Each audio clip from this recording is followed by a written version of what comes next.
อันงดงามทำในสิ่งนั้นๆอยู่กับสิ่งนั้นๆได้มีความเข้าใจในสิ่งนั้นๆทะลุปลุกโปร่งเป็นประสบการณ์ตรงเป็นก็มาแบ่งปันมาเล่าให้ฟังท่านอาจารย์พระครูสุเมธท่านพระอาจารย์พระครูอภิวัตรหลวงปู่พระครูปฏิพันธ์ธรรมทินทางปู่พระครูนิวิตศิรสังวรวินิท่านพระครูศิลาภิลักษ์หลายรูปหลายองค์ด้วยกันสถานที่มีภูมิธรรมท่านอาจารย์บรรณชัยท่านอาจารย์สถิตสารคุณอย่างอีกนะส่วนอาตมาภาพก็จะเป็นสัพเพเหระเหมือนกับตุลุงนะทั่วไปที่จะนำมาแบ่งปันมามาจามาเจิญมาจวนกับศรัทธาเท่าแก่ไอ้พ่อไอ้แม่ทั้งหลายเนาะเอาละเนาะตื่นเช้ามาก็ทำวัดสวดมนต์เหี่ยกำเล็กน้อยก่อนเอาเป็นสิริมังคละก่อนแล้วถึงจะได้นำเรื่องราวต่างๆมาแบ่งปันอุจจาระต่อไปเนาะ กราบพระพร้อมกันเนื้อศรัทธาญาติโยมทั้งหลายกราบหนึ่งพุทธังวรันตังศีลสามะมามิกราบสองธัมโมเมนาโถกราบสามสังโฆเมนาโถ อิมินาสกาเรนะพุทธังอภิปูชยามิกราอิมินาสกาเรนะธัมมังอภิปูชยามิกราอิมินาสกาเรนะสังฆังอภิปูชยามิกรานะโมตัสสะภะคะวะโตอะระหังสัมมาสัมพุทโธภะคะวา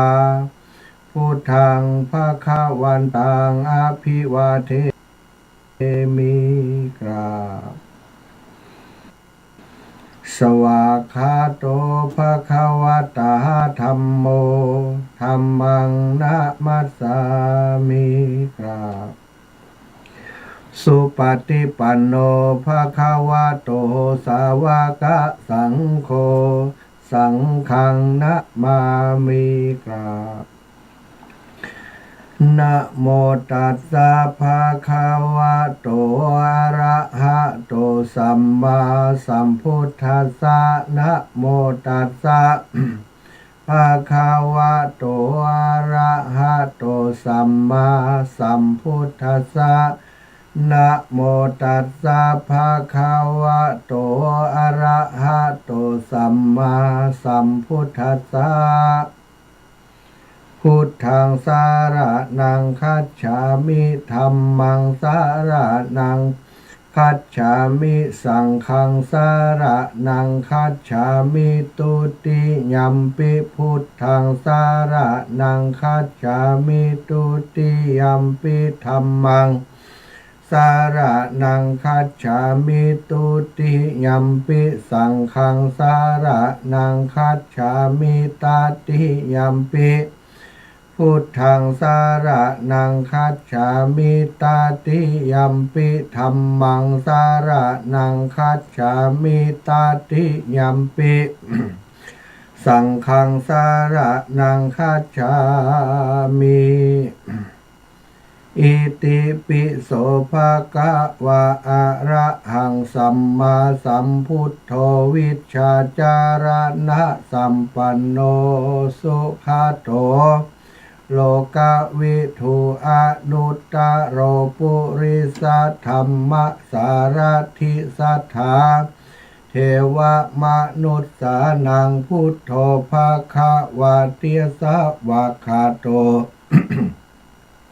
ภะคะวะตาธัมโมสันทิฏฐิโกอากาลิโกเอหิปัสสิโกโอปะนายิโกปัจจัตตังเวทิตัพโพวินโยหิติสุปฏิปันโน ภะคะวะโตสาวกสังโฆอุชุปฏิปันโนภะคะวะโตสาวกสังโฆ ยายาปฏิปันโนภะคะวะโตสาวกสังโฆ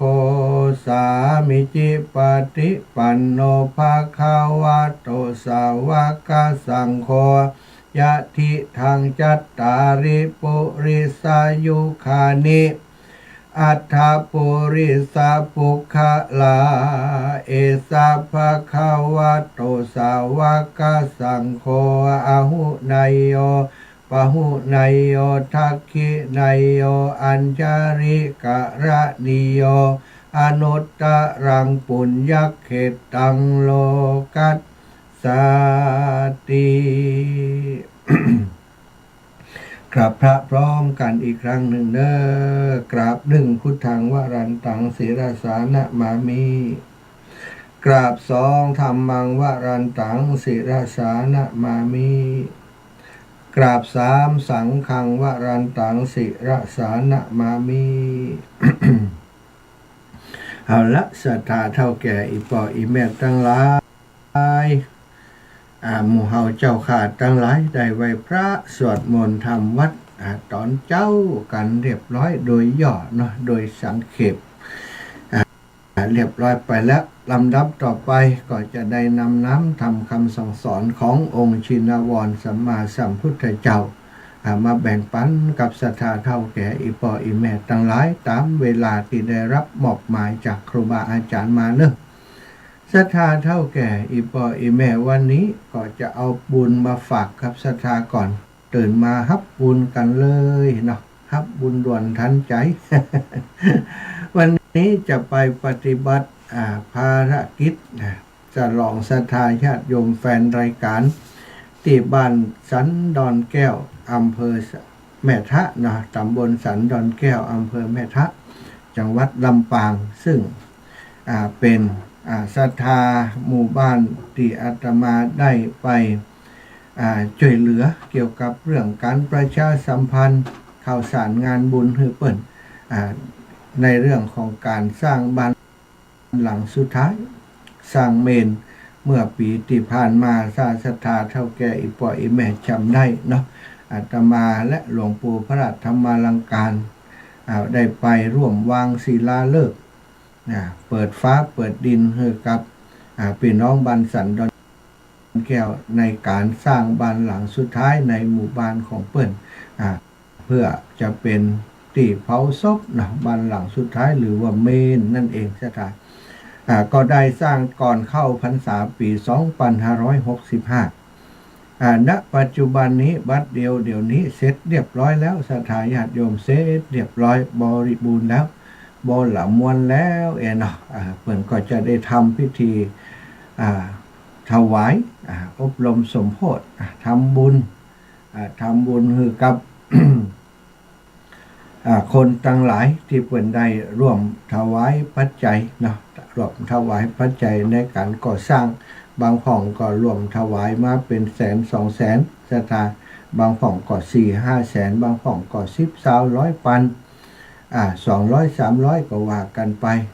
ปัน2 ปัน3 ปันผ่องกับเป็นหมื่นเนาะได้ร่วมกันได้ร่วมกันสร้าง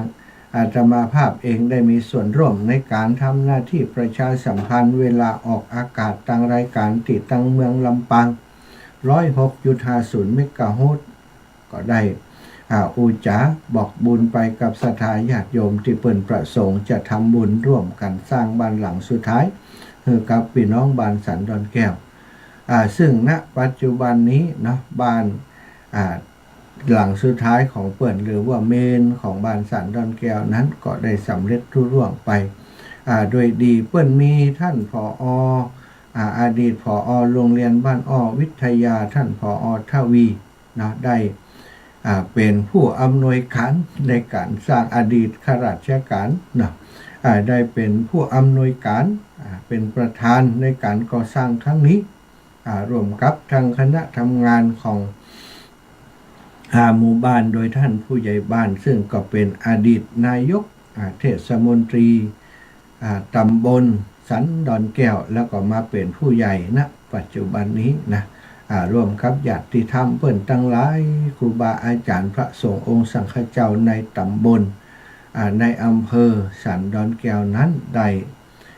ด้เมตตามาร่วมโดยช่วยกันช่วยเหลือกันจนที่ทำให้การสร้างเมนบ้านสันดอนแก้วสำเร็จเสร็จสิ้นลุล่วงไปด้วยดีสถานอาตมาภาพในฐานะที่มีส่วนร่วมก็เปิดตั้งแต่แรกเบื้องต้นมาเนาะถึงจะว่าได้มีศรัทธาญาติโยมมากมายที่ไหนไปร่วมให้ร่วมหอมก็เปิดมีส่วนหนึ่งเนาะก็เป็นส่วนน้อยๆที่ได้ไปช่วยเหลือเปิดแต่เปิดก็บัลละบัลลืมพอเปิดจะทำบุญเปิดก็แจ้งมาโทรมาหาวันก่อนท่านผอ.ทวีโทรมาท่านมัคคณายกของวัดโทรมา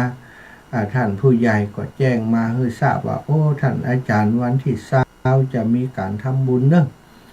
ทำบุญตาลเมนนะอาตมาภาพก็อย่างใดดีวันที่20นี่นัดหมอนัดที่โรงพยาบาล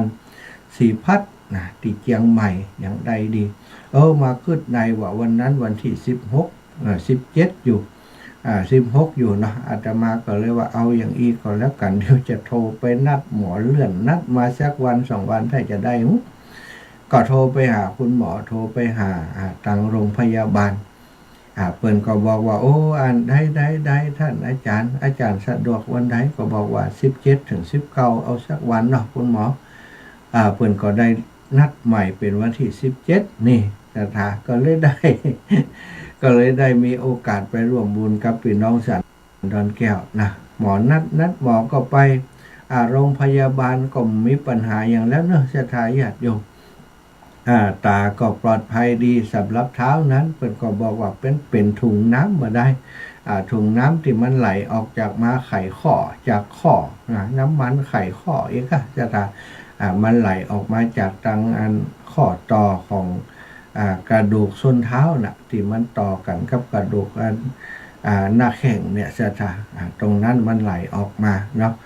พอในฟิล์มเอ็กซเรย์ที่หมอเปิดพอในคอมพิวเตอร์นะเปิดเอาคือพอคือดูก็เหมือนครับมันมีเหมือนแม่น้ำเนาะถ้าสมมุติว่าอย่างแม่น้ำลำคลองนี่มันก็เหมือนกับแก้มลิง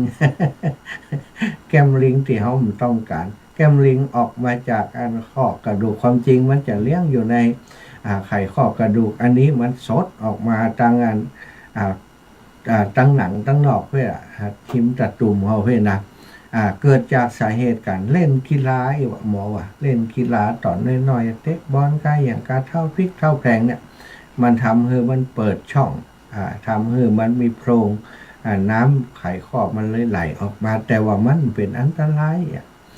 ต้องห่วงนะท่านอาจารย์บาใจมะเร็งนะ หมอเอาบัดได้ไปตรวจเพราะกลัวมะเร็งแต่ว่ากลัวมันจะเป็นก้อนอย่างเป็นเอ็นเป็นอย่างนี้ครับเพราะถ้าเป็นมะเร็งนี่มันจะปวดมันจะบวมมันจะลักษณะที่มันจะใหญ่เลี้ยวสตาอันนี้มันเป็นอย่างอันมาเมินแล้วเขาก็เข้าใจว่ามันไม่ใช่อยู่แล้วแต่ไปตรวจเพื่อป้องกันไว้ถ้ามันเป็นเอ็นก็เป็นก้อนเนื้อก็ถ้ามันต้องออกอะไรก็ออกส่วนอันนี้หมอเปิดก็บอกว่ามันแก้ไขมาได้นะอาจารย์ถ้าจะสูบออกมันก็เข้ามาอย่างเก่ามันมีประโยชน์อย่างก็เลยว่าก็เป็นอย่างหมอเอาตามหมอว่านะแล้วแต่หมอเนาะก็เรียบร้อยไปเนอะถึง2อย่าง2ประการนี้ขอบคุณกับสถาอีปอยแม่หลายท่านที่ได้โทรมากำลังใจโทรมาไทยมาถามบอกให้จิมนาถ้าไปแล้วผลของการไปหาหมอเป็นอย่างไรเนาะก็ถือโอกาสเอามาบอกแทรกตรงนี้ไปเหี่ยสำหรับการท่านไปร่วมงานในวันนี้เนาะก็คงจะไปทำกิจกรรมร่วมครับครูบาอาจารย์พระสงฆ์องค์สังฆเจ้าที่เป็นนิมนต์มาวันนี้ทราบว่าพระผู้ใหญ่ก็ไปกันหลายรูปหลายองค์ก็คงจะได้ไปร่วมกิจกรรมอาจจะไปถ่ายทำถ่ายทอดทาง Facebook ไลฟ์ให้ศรัทธาญาติโยมติดตามได้รับชมโดยว่าเมนเปิ่นสร้างแล้วเป็นอย่างไรพ่องราคาต่อใดเนาะสร้างไปเป็นอย่างไรพ่องหลายที่หลายแห่งตอนนี้กำลังอยากขึ้นตามสร้างที่จะสร้างเหมือนกันสถาณปัจจุบันนี้ทำไมเปิ่นสร้างกันหลายที่หลายแห่งก็เพราะว่าบัดเดี๋ยวนี้มาตรฐานในการป้องกันเรื่องของหมอกควันก็ดีอายังก็ดีสิ่งต่างๆเหล่านี้เนาะโดยเฉพาะการเผาศพในพื้นที่บ้านนอกของเฮาบ้านนอกทางชนบท ปัจจุบันนี้ไปเสาะหาหลัวหาฟืนมันยากศรัทธาญาติโยมแล้วอีกอย่างหนึ่งเนี่ยเวลาเผาแบบทั่วไปนั่นการเผาไหม้มันต้องใช้เชื้อเพลิงสูงนะเกินปริมาณที่ควรจะใช้อย่างที่เขาเผากันบ้านนอกเขาเนี่ยเอาไฟสูงเต็มที่เอาหลัวใส่เต็มอันเต็มเมนเมนที่เปิ่นเผาเป็นตะแกรงเล็กเป็นอย่างต่างเมนแบบเก่าเนาะสถานเนาะกองหลัวกองฟืนเนี่ยลูกจะลุกจนโลอะไรอย่างต่างๆบ่สามารถจะควบคุมปริมาณของเชื้อเพลิงได้ใจน้อยอ่อยไปเขาก็แบบเปิ้งใจว่าต้องเอาลูกจนโลซึ่งการเผาไหม้อย่างอันนี้มันทำให้เกิดมลพิษในอากาศการเรื่องของกลิ่นก็ดีเรื่องของไอหยังก็ดีมันมีหลายประการด้วยกันสถานก็เลยได้มีหลายตีเปิ่นได้สร้างเมนเนาะบางตีก็เสร็จไปแล้วตีอาตมาไปร่วมงานกับครูบาอาจารย์หลายตีด้วยกันวัดหม่อนห้วยแก้ววัดหม่อนห้วยแก้วนั้นก็เสร็จไปแล้ววัดหม่อนฤาษีก็เสร็จไปแล้วเปิ่นสร้างปีบัดเดี๋ยวนี้ก็ตกราคาอยู่ที่ประมาณล้านปลายสถายอดอยู่ล้าน2ล้าน3บางทีก็ล้าน4บางทีก็เตี๋ยหันที่เปิ่นแปลงแบบใหม่นี้ถ้าเอาแบบวิจิตรพิสดารวิริสมาลาน้อยก็ล้าน5ล้าน6เนี่ยสถานล้าน5ล้าน6แต่ที่เปิ่นใหญ่โตตั้งในห้วนในเวียงอย่างก้าเนี่ย2-3ล้านก็มีอยู่แต่โดยทั่วไปประมาณล้านปลายนี่ก็ใจใดบก่อนนี้7-8 แสนก็ใจใดนะสถานณปัจจุบันนี้เฉพาะอันตัวเต่านั้นก็หลายตังแล้วเนาะส่วนโครงสร้างอย่างอื่นๆแถมเพราะมันจะต้องมีต่อมีปล่องควันสภาพสเปซสถานก็ประมาณล้านปลายนะตอนนี้ก็ได้ข่าวว่าที่ทางครูบาอาจารย์ท่านอาจารย์เบิ่มนะท่านอาจารย์เบิ่มสุมาเตลืมจืดแต่เปิ่นเนาะท่านอาจารย์เบิ่มที่อยู่แม่แจ่มนะสถานเนี่ยอยู่แม่แจ่มอยู่วัดเราปัตตานแม่แจ่มเป็นครูบาอาจารย์ที่หู้จักมักคุ้นกับเครือข่ายของคลื่นสีขาวเพื่อชาวประชาหู้จักกับท่านอาจารย์พระครูสุเมธท่านพระครูกัลยาณประโมทท่านพระครูอภิวัตรหมู่เฮาเนี่ยอย่างดีได้ร่วมกิจกรรมกันมาหลายครั้งหลายคราวแล้วเป็นพระสงฆ์นักพัฒนาเป็นผู้มีเมตตาอดีตเดิมเป็นข้าราชการกรมป่าไม้เนาะก็ได้มาทำงานได้มาบวชได้ทำงานเผยแผ่พระพุทธศาสนามาพัฒนานำปาศรัทธาญาติโยมพี่น้องตั้งบนเขาบนดอยต่างๆเข้ามานับถือพระพุทธศาสนาเป็นตนที่มีความตั้งอกตั้งใจมากในการทำงานสถานสงเคราะห์พี่น้องเจ้าบ้านโรงเรียนไปหมดเนาะอยู่ที่วัดเราปัตตานท่านก็ไปพัฒนาหลายสิ่งหลายอย่างแต่ละงานแต่ละครั้งที่เปิดจัดงานสถานเป็นระดับถือว่าเป็นงานระดับจังหวัดก็แล้วกันมีคนไปมีคนไปเที่ยวระบบของเศรษฐกิจหมุนเวียนได้อย่างดีท่านเป็นผู้ที่มีวิสัยทัศน์ดีเป็นครีเอทีฟเป็นคนที่มีสมองในการจัดงานได้เยี่ยมยอดมากไปร่วมงานเปิ่นหลายครั้งหันแล้วประทับใจตอนนี้วันก่อนได้ทราบว่าท่านอาจารย์ได้มาปรึกษากับครูบาอาจารย์ว่าอาจจะสร้างเมนเนอะเจ้าบ้านอันเปิ่นปรับที่เปิ่นไถที่ไว้เมินแล้วถึงวันนี้เอาหลัวกองบนพื้นดินท่านบ่มีเมนบ่มีฐานเมนอะไรอย่างซักอย่างบ่มีเมนแบบเก่าแบบใหม่สักลายสถานมีแต่ติดดินเป่าคงลงท่านเวลาเผาศพก็เอาไปกองเอาหลัวไปกองที่พื้นดินบางผ่องก็ไหม้ถ้าฝนตกแล้วก็ยุ่งเลยมีปัญหาเจ้าบ้านก็รอว่าบัดไหนจะได้สร้างก็บ่มีไผเป็นผู้นำที่เข้มแข็งในการจะสร้างเรื่องเมนให้เพิ่นก็ป้ากันไปปรึกษาไปขอเมตตาจากท่านอาจารย์เบิ่มก็ได้อาจารย์บดินทร์เนาะสุมาเถอะสถาญาติโยมท่านอาจารย์บดินทร์ชื่อเล่นอาจารย์เบิ่มเนาะอาจารย์บดินทร์ก็ได้เพิ่นก็ได้รับปากพอรับปากแล้วก็โทรมาแจ้งให้กับครูบาอาจารย์เครือข่ายคลื่นสีขาวได้ทราบว่าบัดเดี๋ยวนี้ศรัทธามหานี่ผมได้รับปากเพิ่นไปแล้วอาจารย์ว่ายังไง ก็ฮับปากไปแล้วจะว่าอย่างไรกันมีอย่างเดียวก็คือต้องช่วยกันนะเนาะในเมื่อครูบาอาจารย์เปิ้นฮับปากกันแล้วว่าจะแปลงให้เจ้าบ้านท่านพระครูอภิวัตรท่านพระครูกัลยาณประโมทในฐานะใกล้ชิดติดเคียงกับท่านอาจารย์บดินทร์ก็บอกว่าเอากะยากก็ยากกะท่านอาจารย์มาเริ่มต้นกันเมื่อไหร่วันที่4อันมีนานี่วันที่4มีนาที่จะถึงเนี่ยสถาเปิ้นจะเริ่มต้นในการทำพระป่าสามัคคีของสนะสถาพี่น้องตั้ง2หมู่บ้านของเปิ้นบ้านแม่ปานกับบ้านไอ้ยะแม่ปานกับบ้านอย่างเนี้ยสถาติดกันให้เปิ้นใจ2หมู่บ้านอาตมาจำชื่อได้แห่มบ้านหนึ่งบ้านแม่ปานนี่จำได้แต่อีกบ้านจำไม่ได้เปิ้นก็จะทำร่วมกันนะทำร่วมกันเป็นเมนของ2หมู่บ้านก็จะทอดผ้าป่ากันวันนั้นก็คงจะมีญาติธรรมของท่านอาจารย์มาจากหลายที่หลายแห่งที่จะมาร่วมผ้าป่าสามัคคีในครั้งนั้นอาตมานึกวันก่อนไปงานศพของวิมลผันอีกน้องโยมน้องพันนิตาพรหมินทร์วันนั้นหันเอาลงอยู่เยอะวิมลที่อันไม่แจ่มสถานวิมลที่เป็นอยู่ที่เป็นอยู่ไม่แจ่มเป็นอยู่ที่ไม่แจ่มก่อนเปิ้นได้เสียชีวิตไปอายุเปิ้นไ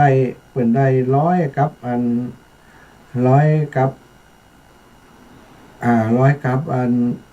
2 ปีเนาะ102 ปี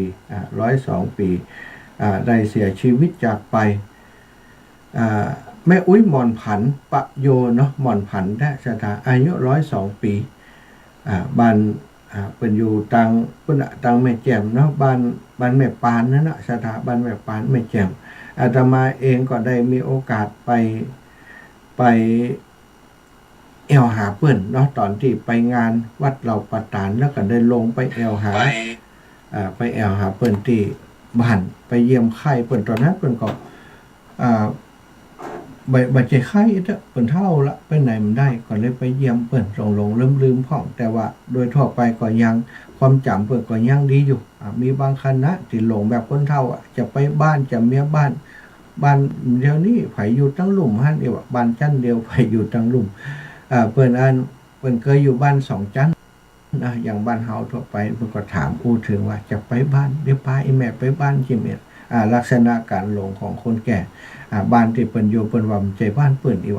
เนาะก็ไปแอวหาเปิ้นได้ได้จาได้ว่าหลังจากนั้นมาก็จัดเหมือนปีปลายแล้วเนาะวันก่อนได้ข่าวแม่มอนได้เสียชีวิตก่อนเลยได้ไปร่วมงานศพของเปิ้นวันที่18เนาะ18อาตมาภาพท่านพระครูอภิวัฒนวิกรมแล้วก็คุณโยมพันนิตาพร้อมกับครอบครัวเปิ้นพี่น้องตังแม่แตงได้ไปเป็นตัวแทนเครือข่ายคลื่นสีขาวเนื่องจากว่าวิมลเนี่ยเป็นลูกสาวของวิมลเนาะแม่พรแม่ล่าเนาะแม่ล่าเปิ้นเป็นนั้นบ้านแม่ปานนะเปิ้นเป็นแฟนรายการเป็นญาติธรรมติดตามเครือข่ายคลื่นสีขาวไปงานอย่างด้วยกันตลอด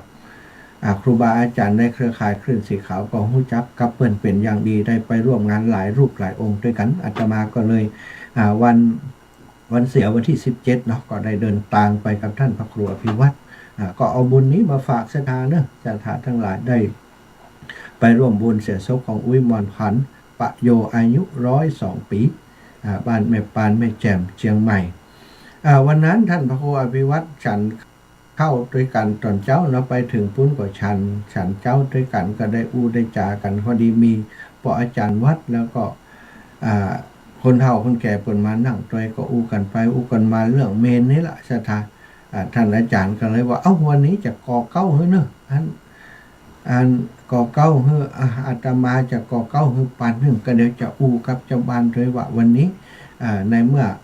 เขาจะไหนๆก็ถึงจะสร้างแล้วศรัทธาญาติโยมที่มาร่วมบุญในวันนี้จะได้เริ่มก่อเก้ากันเลยเอางานศพของมอนเนี้ยเป็นเหตุให้คนทั้งหลายได้มาทำบุญด่วนด้วยกันทำบุญทำพระป่าสามัคคีเป็นพระป่าทัดใจเนาะเพื่อจะสมทบทุนในการสร้างเมน ท่านอาจารย์เปิ้นก็ควักมา1,000 บาทอาตมาก็เลยโอ้เก่งใจอาจารย์ก็เลยร่วมไปแหม1,000 บาทปักต้นไปแล้วก็ได้อู้ได้จ่าฮือศรัทธาได้รับฟังว่าแม่วิมลเนี่ยเดิมทีมีความตั้งใจว่าจะสร้างเมนเรียบร้อยแล้วนะฮะแล้วก็จะได้จะให้ติเมนอีก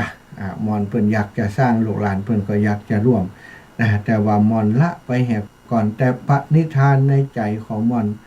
เพิ่นก็ยังมีอยู่ถึงลูกถึงหลานอยู่ก็เลยได้บอกกันว่าวันนี้เราจะร่วมกันเนาะร่วมกันตั้งพระป่าสามัคคีเป็นกองแรกในการสร้างเมนฮือกับพี่น้องหมู่เฮาเอาไปปอกกันในวันที่4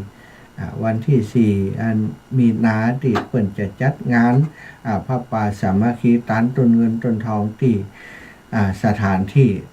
ก่อสร้างเมนเนอะที่ป่าช้าบ้านแม่ปานอูกันเรียบร้อยแล้วก็ปรากฏว่าวันนั้นศรัทธาที่มาร่วมงานศพพอได้ยินว่าเปิ่นจะตั้งพระป่าสร้างบ้านหลังสุดท้ายสร้างเมนในงานศพของวิมลเอาเป็นบุญคือกับวิมลจะได้ตานต้นพระป่ากล่องนี้คือกับวิมลเพิ่นตัวปาลบเหตุที่วิมล102 ปีเสียชีวิตไปสร้างเมนก็จะได้เป็นเมนที่สำหรับชาปนกิจเฉพาะ คนในหมู่บ้านนั้นที่อายุนักๆนะอายุมันนักพังเป็นอย่างเตื้อเอาอย่างมันนะ102 ปีนะได้ได้จากันเรียบร้อยก็ปรากฏว่าศรัทธาญาติโยมได้อยากได้บุญด่วนกันได้ห่มหายห่มหอมมาวันนั้นรู้สึกว่าจะได้ก่อนที่อาตมาจะเดินทางกลับเนี่ยได้เป็นหลักหมื่นไปแล้วศรัทธาหลังจากนั้นแหมมีเวลาแหมจัดเมินเนาะอาตมาคือตามผู้ในเปิ้นจะเป็นประเพณีเป็นพิธีที่วันเสียนั้นบ่มีสวดอย่างที่บ้านศรัทธามีแต่ว่าถึงเวลาปุ๊บเปิ้นเคลื่อนศพไปก่อนจะมีเทศน้ำหน้าศพไปถึงป่าช้าก็ทำการสวดมาธิการหน้าไฟก็ชาปนกิจแถมวันหนึ่งเปิ้นถึงจะมีพิธีในการสวดทำบุญที่บ้านเนี่ยศรัทธาที่ตังแม่แจมเป็นอย่างอันเนาะก็บ่เหมือนกันประเพณีบ่เหมือนกันแต่มีการทำบุญสวดลักษณะเดียวกันนั่นนะแต่คนละวันบ่ได้อันนี้ก็วันที่4เนอะศรัทธาอาตมาที่แรกก็มานึกมันมีอย่างติดขัดในใจหันอย่างวันที่4ก็เลยนึกบ่ออกวันนั้นก็บอกกับศรัทธาพี่น้องแม่แจ่มว่าอาตมาวันที่4นี้อาตมาและครูบาอาจารย์ก็จะมาเนอะอีปออีแม่ปะกันนะมาวันที่4เอาต้นสตางค์มากันคนต้นมาปะมาหอมกันอาตมาจะเอามาต้นหนึ่งเนอะนี่นะบัดเดียวนี้มากึดกอยนี่ตัวเก่านี้ฮับปากเปิ่นแล้วถ้าจะบัดได้ไปสงสัยจะได้โอนปัจจัยไปให้ท่านพระครูได้นำไปร่วมตานกับเปิ่นนะวันก่อนหอมไปปันแล้วจะหอมแหม4 ปันตั้งใจว่าจะหอมสร้างเมนของท่านอาจารย์บดินทร์ท่านอาจารย์เบิ่มที่จะสร้างเมนสร้างบ้านหลังสุดท้ายให้กับพี่น้องบ้านแม่ปาน5,000 บาทนะ5,000 บาทก็จะโอนไปให้เอาเพราะวันที่4นี่กึดได้แล้วว่ามีโยมแม่สิริวัลพร้อมกับครอบครัวลูกหลานของเพื่อนบ้านดอนไฟบ้านดอนไฟอำเภอแม่ทะเพิ่นจะมาตานพระป่าที่อุทยานธรรมพระสุนทรมุนีที่อาตมาภาพอยู่เพิ่นบอกว่าวันที่4เนาะวันที่4ก็วันที่5อีกถ้าแม่สิริวันแม่สีวันฟังอยู่นะอีแม่บอกเขาจิมเนาะวันที่4หรือวันที่5เนี่ยวันที่4หรือวันที่5 2 วันถ้าเป็นวันที่5วันที่4ก็จะได้ไปร่วมงานกับครูบาอาจารย์นะมีอยู่2ที่ด้วยกันนะวันที่4เนี่ยศรัทธาญาติโยม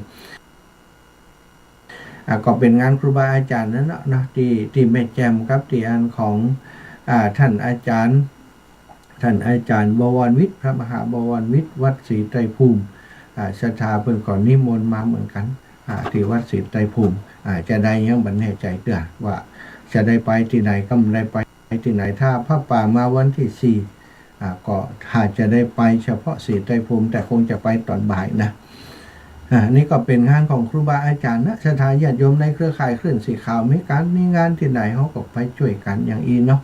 สถานอีปล่อยอีแม่ที่ฟังรายการอยู่ในคณะนี้โอ้หันว่าครูบาอาจารย์เพิ่นจะไปร่วมกันเนี่ยกันสร้างแหละเพิ่นไปสร้างเมนที่อันแม่แจ่มกายนะ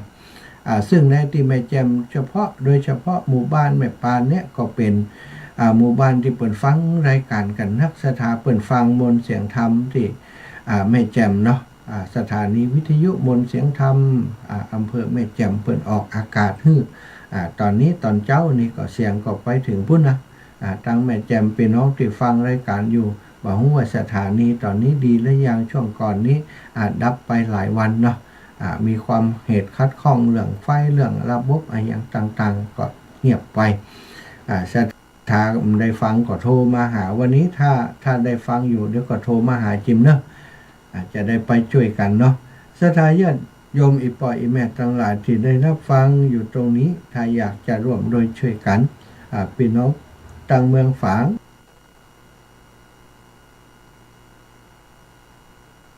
ก็ดีพี่น้องต่างเวียงป่าเป้าก็ดีนะพี่น้องต่างเมืองฝางเมตตาปรมีของหลวงปู่พระครูสุจิตานุรักษ์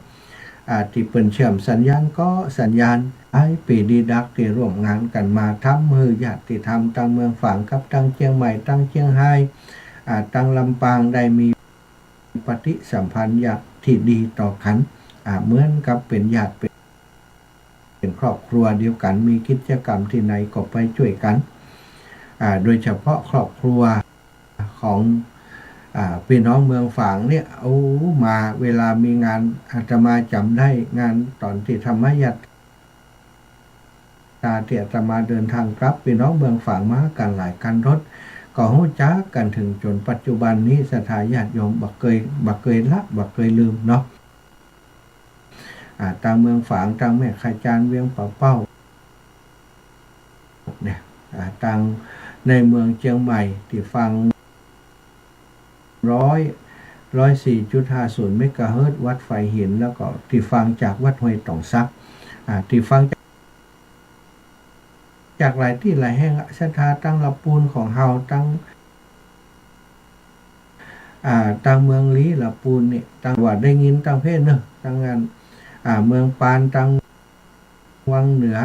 เมืองปานวังเหนือแล้วก็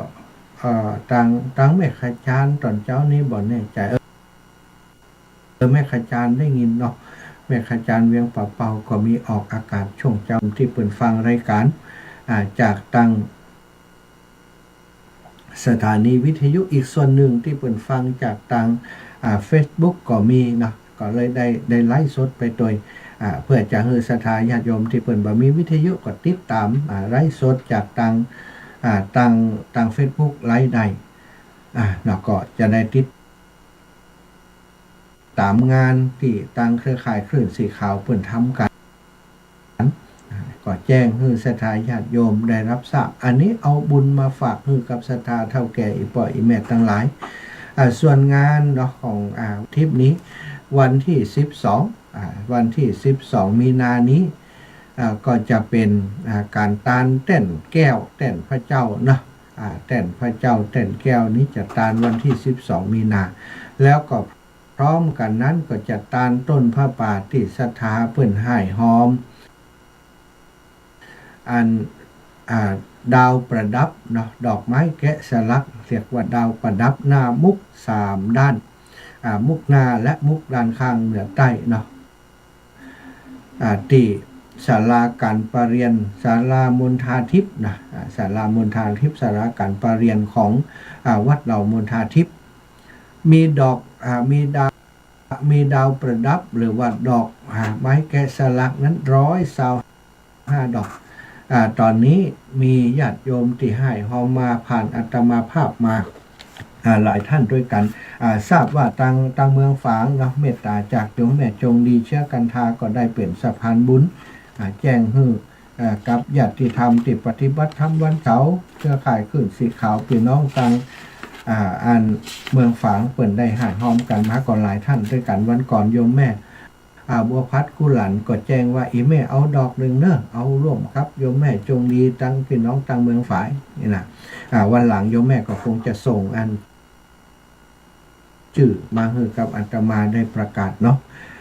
ส่วนตังของท่านอาจารย์พระครูอภิวัตรเปิ่นก็จะประกาศในรายการของเปิ่นเพราะของท่านอาจารย์มีรายการหลายช่วงด้วยกันเนาะของอาตมานี้เนอะดอกไม้ดอกดาวประดับเนาะดอกไม้แกะสลักนี้มีโยมแม่คำแต้มคมเอา1 ดอก500 บาทโยมแม่นวลบ้านห้องกอกเอา1 ดอก500 บาทอาตมาภาพก็เอาเปิ้ล1 ดอก500 บาทแม่ซิมมุนีแก้วบ้านนาความใต้แม่บัวลอยเทพศิริแม่ชื่นกันทะตันรวมกันได้1 ดอกราชนามวงบ้านปงใต้เนาะ300 บาทแม่คำจันสียศแม่คำจันสียศ100 บาทแม่บัวเรียวชัยอุด100 บาทนี่รวมกันก็ได้1 ดอกแล้วแม่วันนี้เครือคำหล่อแหม1 ดอกแม่น้อยอินยาสี1 ดอกแม่บัวคลี่ทะโปบรรจุด1 ดอกแล้วโยมน้องคำสุขโยธินโยมกมลชนกโยธินแม่สมศรีชิมรสคุณพนิดาการอรุณใจแก้วแดงแม่สุชาดาเทพจันตา100 บาทแม่เขียวสูติวงศ์3 บาทแม่นิตยาจินดาปุ1 ดอก500 บาทแม่ย่าหม่อมคุณศรี1 ดอก500 บาทสถาที่ มาตั้งสายอาตมาเนาะท่านอื่นๆก็จะทยอยมานะสถาญาติโยมพี่น้องลำปางติดฟังอยู่เนาะ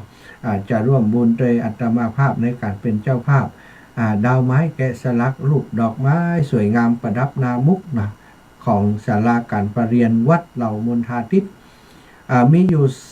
125 ดอกตอนนี้ได้หลายดอกและที่อาตมาแล้วที่ครูบาอาจารย์ท่านพระครูอภิวัตรอีกส่วนหนึ่งแล้วก็ที่โยมแม่จงดีแล้วก็ตังพี่น้องตังแม่ขจารย์เดี๋ยวก็จะแจ้งกับหลวงปู่พระครูปฏิพันธ์ธรรมทินหลวงปู่จะเมตตาร่วมด้วยช่วยกันแฮมก็คงจะได้แฮมหลายดอกเนาะแล้วที่อาตมารับผิดชอบอีกเรื่องหนึ่งก็คือกระจกพร้อมวงกบอลูมิเนียม12 ช่องด้วยกันตอนนี้มีคนรับไปส่วนหนึ่งแล้วที่อาตมารับผิดชอบมานี่ก็ได้มาอยู่4 ช่องด้วยกันสถาตอนนี้ก็มีแม่ย่าคำแต้มคมโยมแม่ย่าร่วมมา1 ช่องเนาะพร้อมกับครอบครัวและอาตมาตัวนะแม่ย่าคำแต้มคม1 ช่อง 5,000 บาทคุณโยมสุภชัยจากร้านขายดอกไม้ที่แม่กาดแม่คำเที่ยงร่วมบุญมา1 ช่อง 5,000 บาทพระอาจารย์สาธิตเทระปัญโยสถาบันธรรมาภิวัตรศพเตินศพปาดเนาะ5,000 บาทแล้วก็มีโยมแหมท่าน1เนาะอยู่บ้านเหล่ามณฑาหั่นนะเอามาแหม1 ช่องเป็นตอนนี้ที่อาตมาได้อยู่4 ช่องนะก็ขาดแหมช่องหนึ่งประมาณแหมช่องหนึ่งโยมแม่อมนวันเล้าคุณโยมแม่อมนวันเล้าคุณแหม1 ช่องครบแล้วนะของอาตมาในที่ส่วนที่อาตมาหับมาเฉพาะหน้าต่างกระจกครบแล้วส่วนดาวไม้แกะสลักมีท่านพระครูท่านอาจารย์ของอาตมาพระครูอุดมสิริทัศน์นะวัดศรีภูมิมาวัดท่าส้มปล่อยบรรท่าส้มปล่อยร่วมบุญ5 ดอกก็เป็น 2,500นะส่วนศรัทธาญาติโยมไผจะเป็นเจ้าภาพร่วมบุญโดยครูบาอาจารย์ที่เพิ่นจะมีพระป่าไปที่วัดที่บ้านแม่ปานเนาะที่ไปสร้างเมนเนาะร่วมกับท่านอาจารย์บดินทร์ท่านอาจารย์เบิ้มก็สามารถแจ้งทางครูบาอาจารย์ท่านพระครูอภิวัตรก็ได้หรือว่าที่อาตมาก็ได้จะให้จะหอมก็จะเป็นสะพานบุญให้ขออย่างเดียวก็ถ้าหอมมาที่อาตมาก็ขอส่งสลิปมาให้ตั้งลายตั้งอย่างจิมจะได้แจ้งได้ประกาศให้ทราบแล้วก็ส่งหลักฐานไปให้ครูบาอาจารย์พร้อมปัจจัยที่จะโอนไปและศรัทธาญาติโยมดูเวลาพอเวลาแล้วก็จะแบ่งปันเวลาในช่วงนี้เนาะคือศรัทธาโทรมาสัก10 นาทีนะ จากนั้นก็จะขอพักเบรกดื่มน้ำดื่มท่าสกรรมแล้วก็จะพบกันในชั่วโมงที่2ต่อไป0808844173 0808844173เน้อสถานเท่าแก่อีป่อยแม่ทั้งหลายฟังอยู่ที่ไหนตั้งใดนะก็โทรมาให้กำลังใจกันจะได้รับรู้รับทราบว่าโอ้มีคนฟังเหมือนกันลูกเจ้านี้เนาะเปิดฟังจากตรงนั้นฟังจากตรงนี้มาหรือว่าอยากจะมาร่วมบุญประการใดก็แจ้งบอกมาได้เนาะก็จะเป็นสะพานบุญดูแลให้นะอาตมานี่ส่วนใหญ่จะมีญาติโยมที่เปิดโทรมาฝากห้องให้อีแม่กำเนิดอีนะ อีแม่โอนมาจ้างอีนะบ่มีปัญหาเนอะถ้าฝากนะก็จะฝากไปนะก็จะหอมฮื้อ ส่วนใหญ่คนเฒ่าคนแก่ถ้าเปิ่นฝากมาแล้วเปิ่นก็จะเอามาคืนฮื้อเวลาพบปะกันเมื่อใดเปิ่นก็เอามาคืนฮื้อซะครับ0808844173เนอะ0808844173พร้อมรับสายกับสถานเท่าแก่อีป่ออีแม่ตั้งหลายแล้วใครพร้อมก็โทรมาก่อนเลยใครจะเป็นสายแรกวันนี้สายแรกวันนี้นะพี่น้องตั้งลำปาง 106.50 นี้บ่ได้ออกอากาศในช่วงที่บางแห่งเปิ้นก็ไหลไปฟังขึ้นของดารุณีตอนเช้าก็จะได้ยินอยู่พี่น้องตังเชียงใหม่ดักแซบกาพี่น้องตังเวียงป่าเป้าเชียงไฮโลเนาะพี่น้องตังจอมตองน้ำรัดจอมตองพี่น้องตังบนปุ่นเนอะบนดอยบนดอยแม่แจ่มเนาะถ้าได้ยินเสียงนี้แล้วโทรมามามาฮื้อกำลังใจกันช่วงนี้ฝนก็คงจะยั้งแล้วแต่อากาศหนาวนี้บ่ยั้งเถอะนะสถาญาติโยมอากาศหนาวก็ยังหนาวอยู่เนาะตอนนี้ได้ข่าวว่าจะหนาวไปถึงสิ้นเดือนอีนะสถานหนาวไปถึงสิ้นเดือนพุ่นน่ะอยู่ศรัทธาญาติโยมอยู่ที่ไหนก็ดีเนาะตอนนี้เปิดโอกาสให้โทรมาแล้วนะก็โทรมามาจากันเนอะขอเช็คเสียงกำตั้งปุ้นเป็นอย่างใดนะบางทีสัญญาณอาจจะบอกไปถึงกับว่า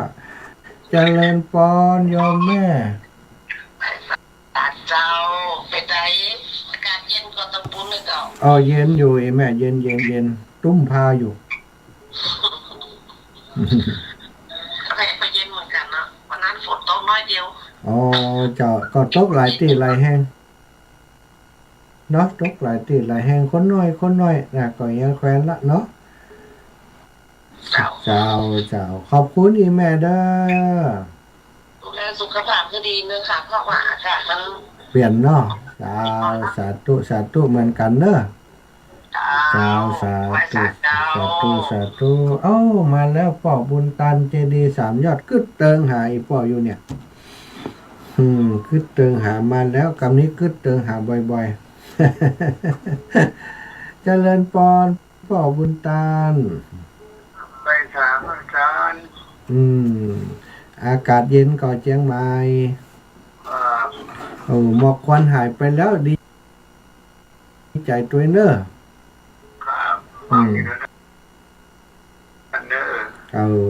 ตื่นเจ้ามาได้ฟังจ้าสัตว์ทุกข์ป่ะกันมูลถึงก็ได้ป้ามันอยู่นักกะจะไปเชียงใหม่มันอยู่เดี๋ยวก็ป้ากันเนาะเชียงใหม่อันนี้เช็คเสียงจาก 104.50 เชียงใหม่เจริญปอนแม่คำนวณกับอาจารย์จ้าไปไว้ผ่าแล้วไวฟ้าแล้วแหละไวฟ้าหล่ำได้ยินอยู่ป่ะ นึกกระแสเนี่ยคนเดียวอยู่นึกไปไก่ถึงเหมือนได้โอ้จังหล่ำติ๊กอ่ะสติสักหน่อยถึงได้นะน่ะเนาะเผลอถึงเหมือนได้เนี่ยปากว่าไปยางใจไปแหมก็หาโยมปุ่นน่ะปานนั้นจะซ่อนปุ่นน่ะพี่อรพินเขาไปแอวหากันพอดีบ่มีเวลาไปแวะหาแม่ออกไปตั้งกันออกไปตั้งดอนแก้วนี่แม่เล่มได้แวะหาแม่ครับอยู่ค คนละสายเนาะ จ้ะออกไปทางนั้นไปจ้า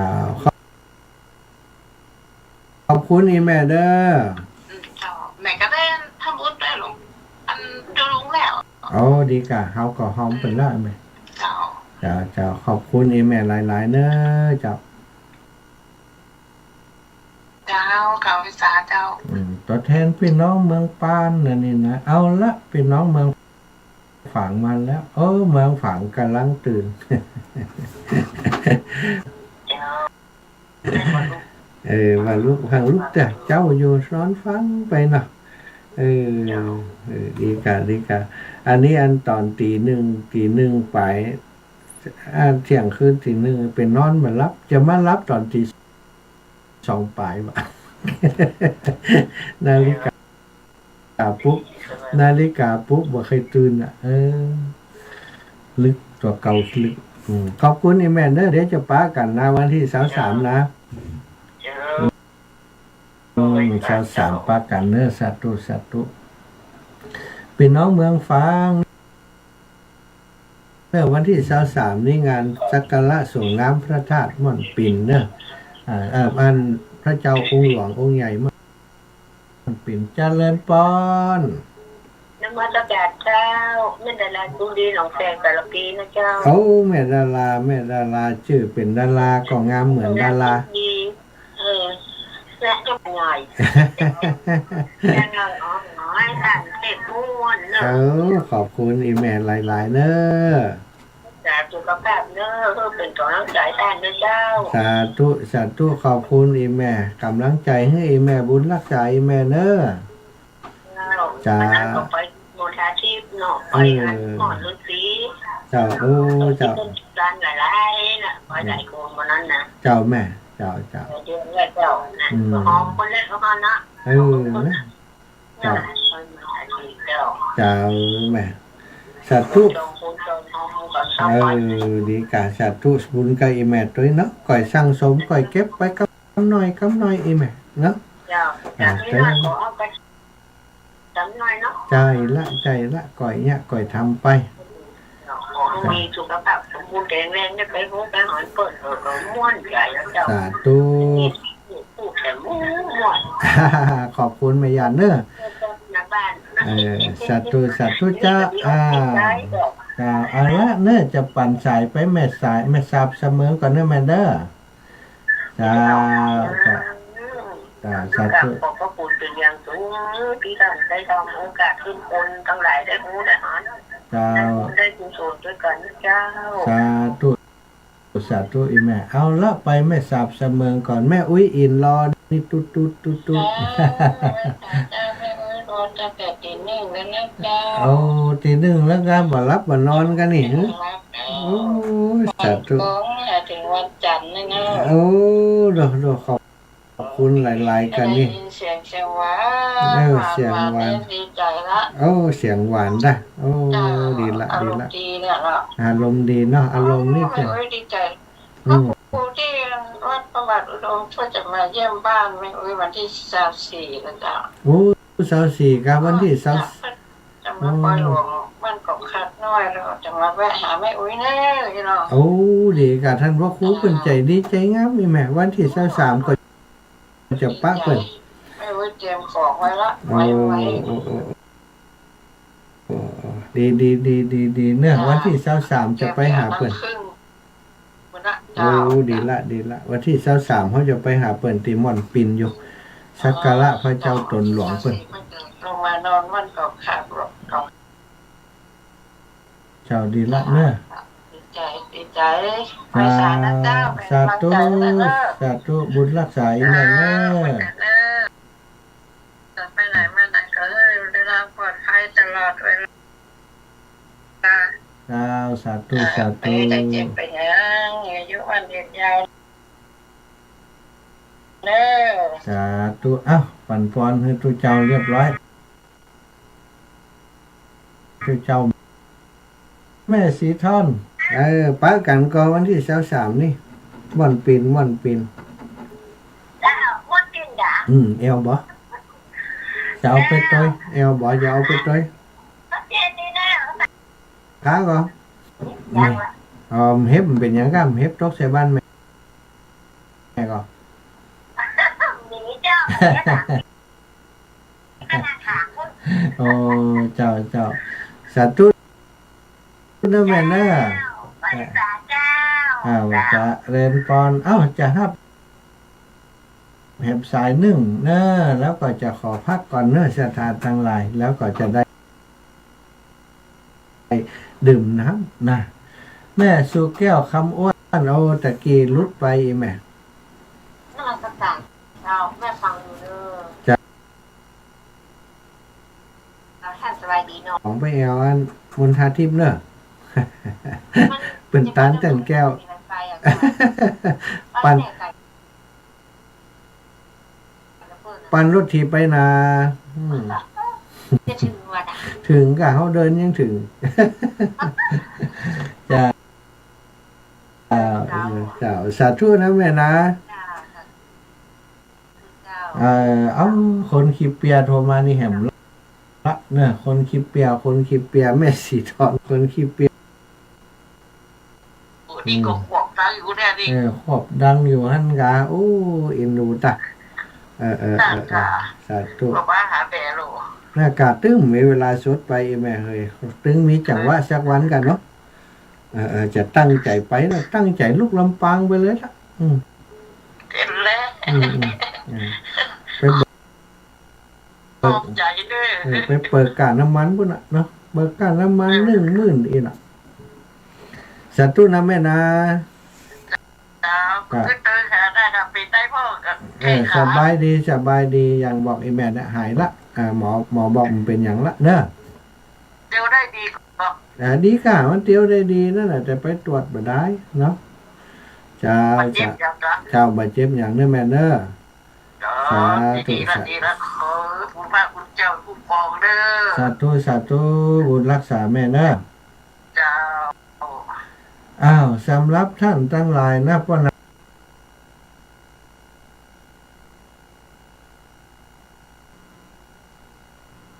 การประเสริฐมาช่วงชั่วโมงหลังเนี่ยปอนเนอชั่วโมงนี้ขอพักดื่มน้ำสักกำก่อน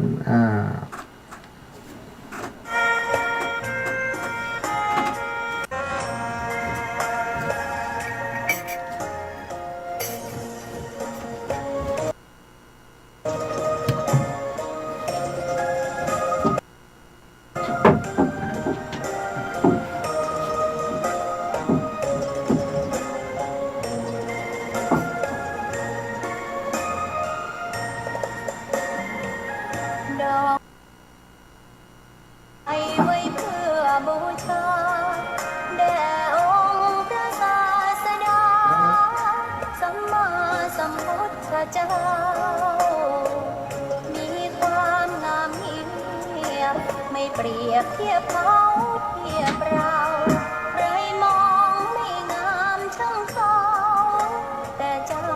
ก็คือดอกบัวด้วยความสัตย์ซื่อยึดถือความดีเป็นหลักใครรักไม่รักก็ไม่จมปลักมองมัวเมื่อโผล่พ้นน้ำก็เห็นความงามในตัวไม่ยึดติดในต้มชั่วขอเป็นดอกบัวดอกดีทำเด่นแต่บัวก็เป็นดอกบัวงามเด่นแต่บัวก็เป็นดอกบัวทุกวันอย่างนี้ไม่อยากเด่นดังแต่มุ่งหวังในทางเด่นดีเกิดมาเพื่อสร้างบารมีถวายชีพนี้บูชาถวายชีพนี้บูชาดอกบัวดอกน้อยเฝ้าคอยคนที่ใจบุญมาโอบเอื้อเกื้อกูลรู้ค่าของบุญเก็บบัวขึ้นมาเพื่อสร้าง และเสริมบารมีดังว่าใช้ดอกบัวนี้บูชาพระสัมมาสัมพุทธองค์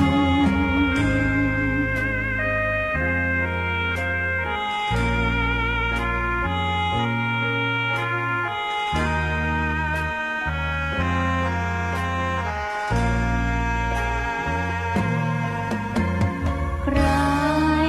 ไม่มองว่าบัวงามเด่นแต่บัวก็เป็นดอกบัวทุกวันอย่างนี้ไม่อยากเด่นดังแต่มุ่งหวังในทางเด่นดีเกิดมาเพื่อสร้างบารมีถวายชีพนี้บูชา ดอกบัวดอกน้อยเฝ้าคอยคนที่ใจบุญมาโอบเอื้อเกื้อกูลรู้ค่าของบุญเก็บบัวขึ้นมาเพื่อสร้างความดีและเสริมบารมีดังว่าใช้ดอกบัวนี้บูชา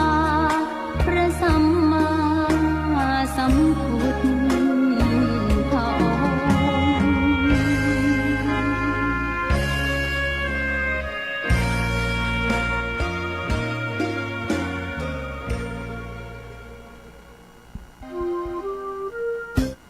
สถาญาติโยมทั้งหลายอรุณสวัสดิ์ธรรมสวัสดี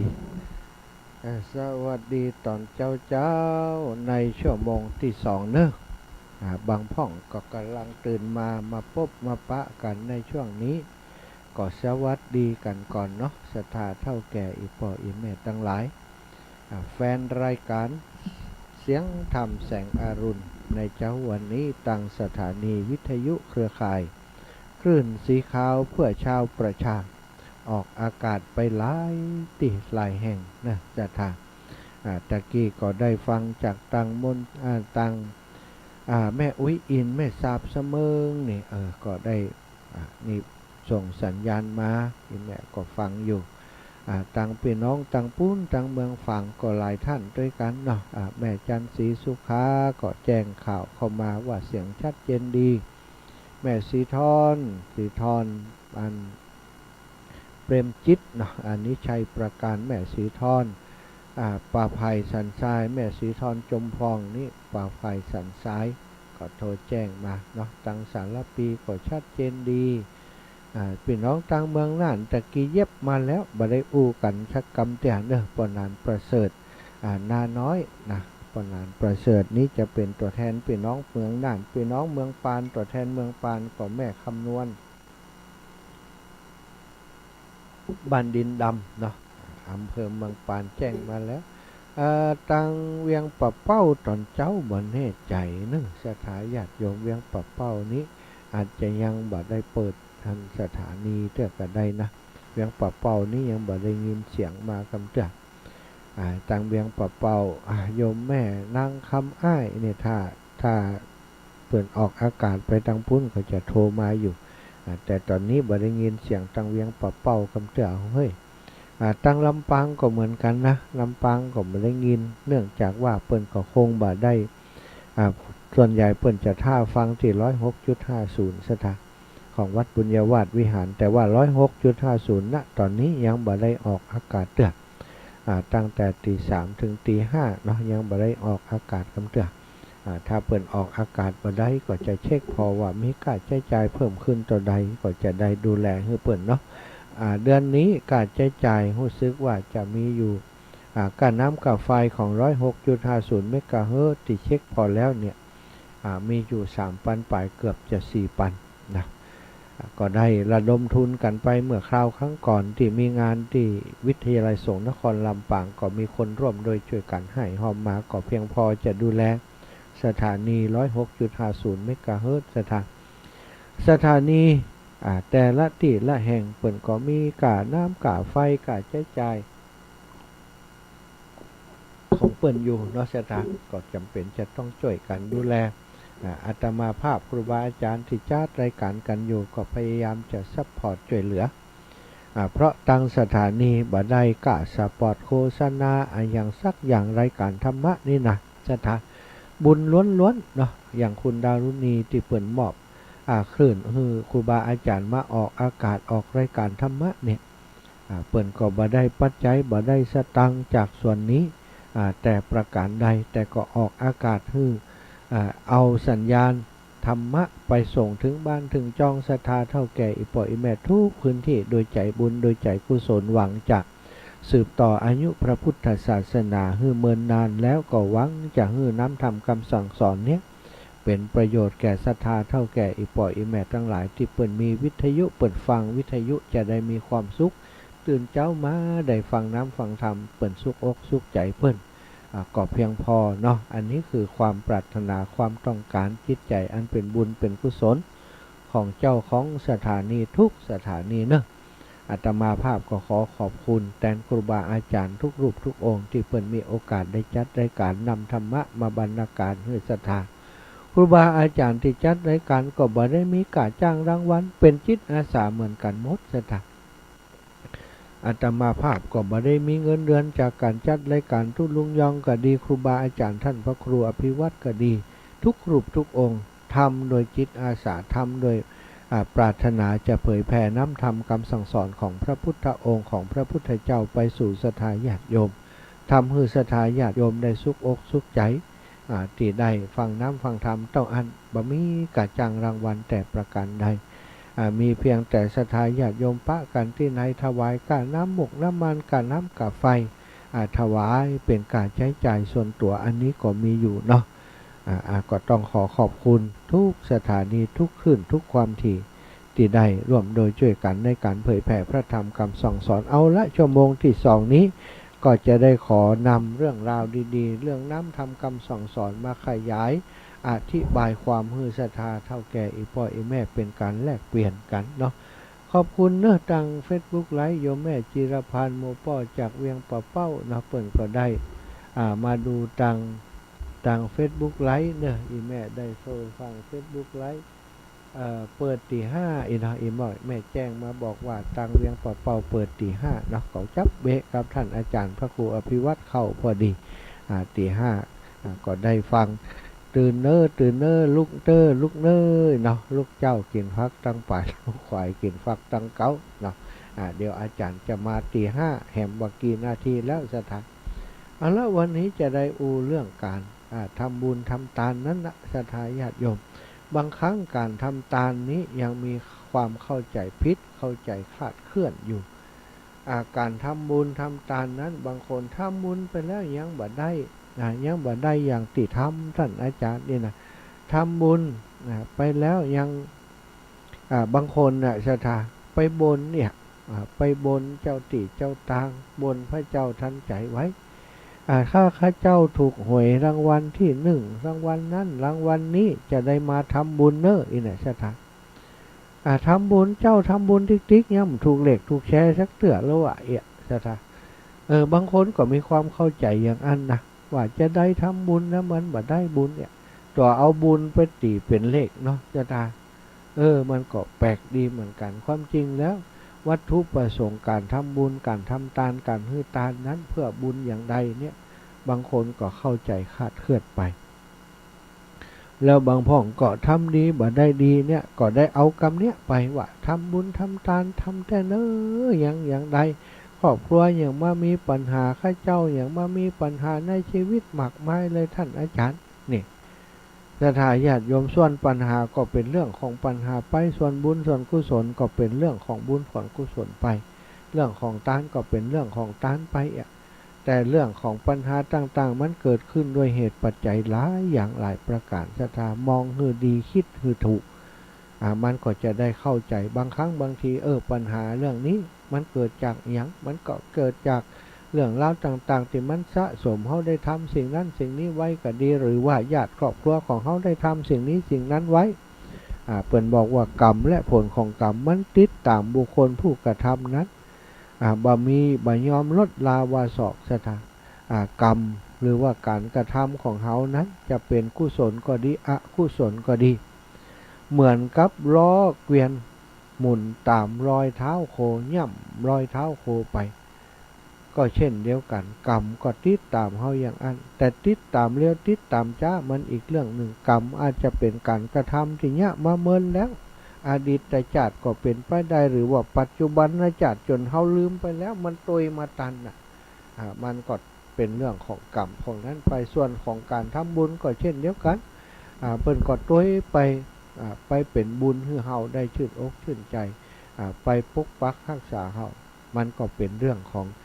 สิ่งที่ติดตามเฮาไปเป็นเงาตามตัวของคนแต่ละคนอันนี้การทำตาลนะศรัทธาอยากจะอธิบายขยายความเนาะตามที่นักปราชญ์ทั้งหลายเปิ่นได้ค้นคว้าวิเคราะห์วิจัยมาเปิ่นบอกว่าอย่างตาลในทางศาสนาของเฮามีสองความมุ่งหมายจะต้องแยกความเข้าใจไว้ให้ดีบ่เช่นนั้นแล้วจะหลงผิดคิดจะเพิกถอนความหันแก่ตัว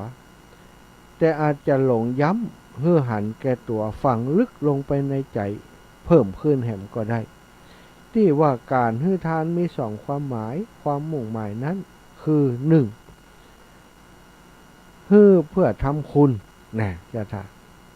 ฟังจำไว้นะเพื่อจะทำคุณสองเพื่อจะทำบุญมีสองความหมายด้วยกันการกระทำการให้ทานของแต่ละคนของคนทั้งหลายนะจะมีอยู่สองลักษณะเนี่ยเพื่อจะทำคุณกับสองเพื่อจะทำบุญการเพื่อจะทำคุณเป็นอย่างไรตั้งศาสนาใจทรัพย์ว่าทานเหมือนกันก็มีเช่นอย่างทานกับสังฆะวัตถุเนี่ยสั่งสารนี่ที่มีในสังฆะวัตถุสี่เนี่ยทานปิยวาจาอัตถจริยาสมานัตตานะสัทธาทานนะเป็นต้นแบบทำคุณนี้ผู้มีเจตนาจะทำคุณไว้กับผู้รับหรือเจตนาจะตอบแทนคุณผู้รับเช่นแบ่งปันอาหารการกินแก่คนในบ้านใกล้เรือนเคียงหรือของขวัญรางวัลของชำร่วยเหล่านี้เป็นต้นตลอดจนเลี้ยงเราแก่ญาติมิตรสหายตัวเป็นการทำคุณทั้งสิ้นแบบทำคุณนี้บัดใจความหมายของมงคลชีวิตข้อที่ว่าด้วยทานนะศรัทธาญาติโยมทานนะปารมีนั้นถ้าอย่างอีนี้ทำคุณเพื่อหวังผลประโยชน์อย่างอีนี้บัดใจลักษณะของการทำทานที่ในความหมายของพุทธศาสนาที่พระพุทธเจ้าพระองค์ได้บอกว่าทานทำเพื่อจะลดความตนีทีเหนียวลดความเห็นแก่ตัวลดในเรื่องของการละโมบในทรัพย์สินของตัวเก่าลงมานี่เป็นการเสียสละเป็นปริจาคะเป็นการบริจาคอันนี้ตรงกันข้ามถ้าเพื่อทำคุณนี้บ่ใช่ทำความหมายอันตามคำว่าทานในพุทธศาสนาที่เพราะเฮาดูดีการแบบทำคุณนั้นทำต่อใดก็บ่พ้นเขาจะหันแก่ตัวเขาของคนนั้นคนนี้ไปเนี่ยแต่เขามีวัตถุประสงค์ที่จะเขามาตอบแทนเขาถ้าเขาบ่ตอบแทนเขาก็บอกว่าโอ้ทำคุณได้โทษ ทำตานบ่หันจะได้ฮับอันบุญเลยความจริงเขาไปตีเอาบุญเอาคุณตรงนั้นมาเป็นเรื่องของทานมันพิษไปศรัทธาญาติโยมทำทานแบบนั้นยิ่งจะเพิ่มความหันแก่ตัวยิ่งเอาตัวออกรับอยู่นั่นเองต่างแต่ว่าจะโชว์ตัวไว้ไกลแค่ไหนเท่านั้นเองที่ซื้อขนมอย่างคนเขาซื้อขนมไปฝากคนนั้นคนนี้เนี่ยก็เพื่อจะเขาได้สำนึกบุญคุณของเขาวันหลังเขาไปก็ซื้อมาฝากเขาของเนี่ยถ้าเปิ่นบ่ทำเขาก็บอกว่าโอ้เขาทำดีบ่ได้ดีทำตานยังบ่หันได้บุญได้กุศลเขาเอาเรื่องของทานที่ว่านี้เอาไป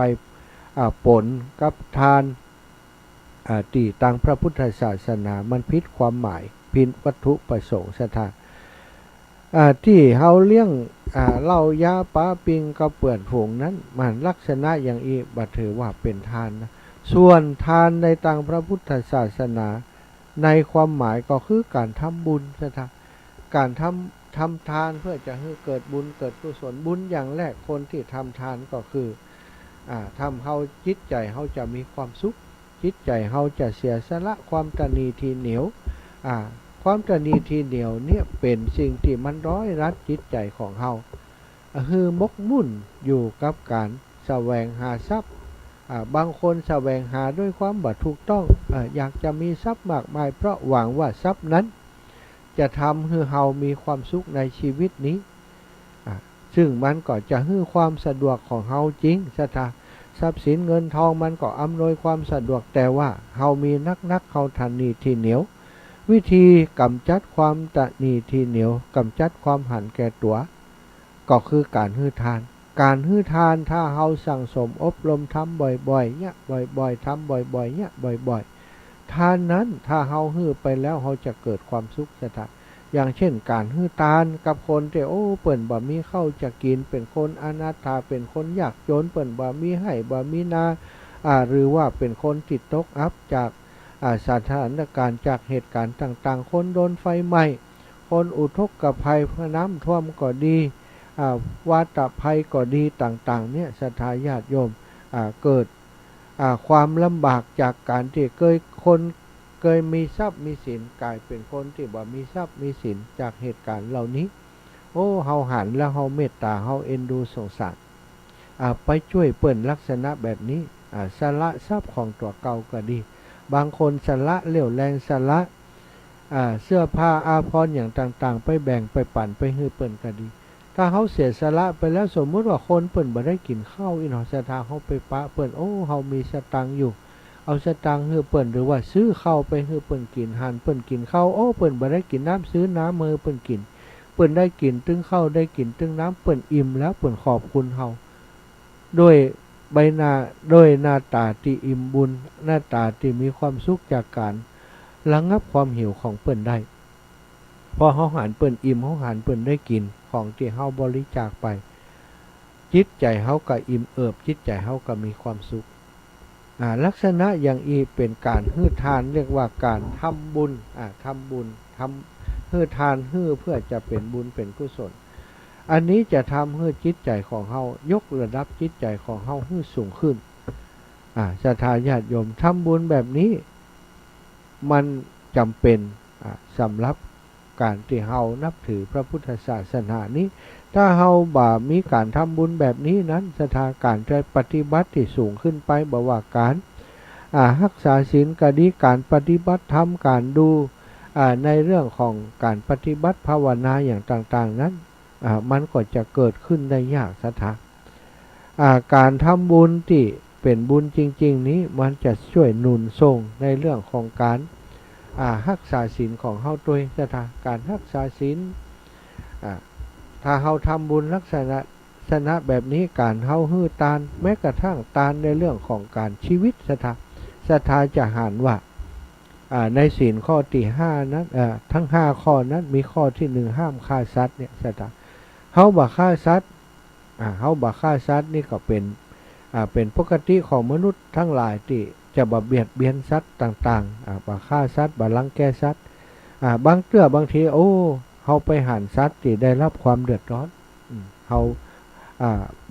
ได้รับความเดือดร้อนเฮาบริจาคทรัพย์ไปช่วยเขาอย่างเปิ่นไทยชีวิตโคกระบือกระดีบางเตื้อเปิ่นไปหันปูหันปลาหันกบหันเขียดหันหอยเนาะเปิ่นเอามาขายอินดูคนขายเพิ่นก็ต้องการสตางค์ไปใช้จ่ายในชีวิตครอบครัวเฮาก็ไปซื้อไปไถเอาไปปล่อยอันนี้ก็ถือว่าเป็นทานเหมือนกันเอาฮื้อชีวิตเปิ้นเอาปัจจัยของเฮาไปแลกกับชีวิตเปิ้นเอาไปปล่อยทำให้เปิ้นได้มีชีวิตที่ดีขึ้นอันนี้บ่ได้หวังผลตอบแทนเป็นคุณอย่างสักอย่างซะทะเรียกว่าเป็นการทำทานที่เพื่อจะให้เกิดบุญกุศลขึ้นแก่ตัวตนของตัวเองเท่านั้นอันนี้ถือว่าเป็นการทำทานที่ถูกต้องทานที่ถูกต้องนั้นจะทำให้จิตใจของเฮาเนี่ยมีความสุขนะเจ้าค่ะถ้าทานที่บ่ถูกต้องเนี่ยเป็นทานที่หันแก่ตัวเป็นทานที่ต้องการจะให้เปิ้นตอบแทนเฮานั้นถ้าได้รับการตอบแทน ก็จะบอกว่าโอ้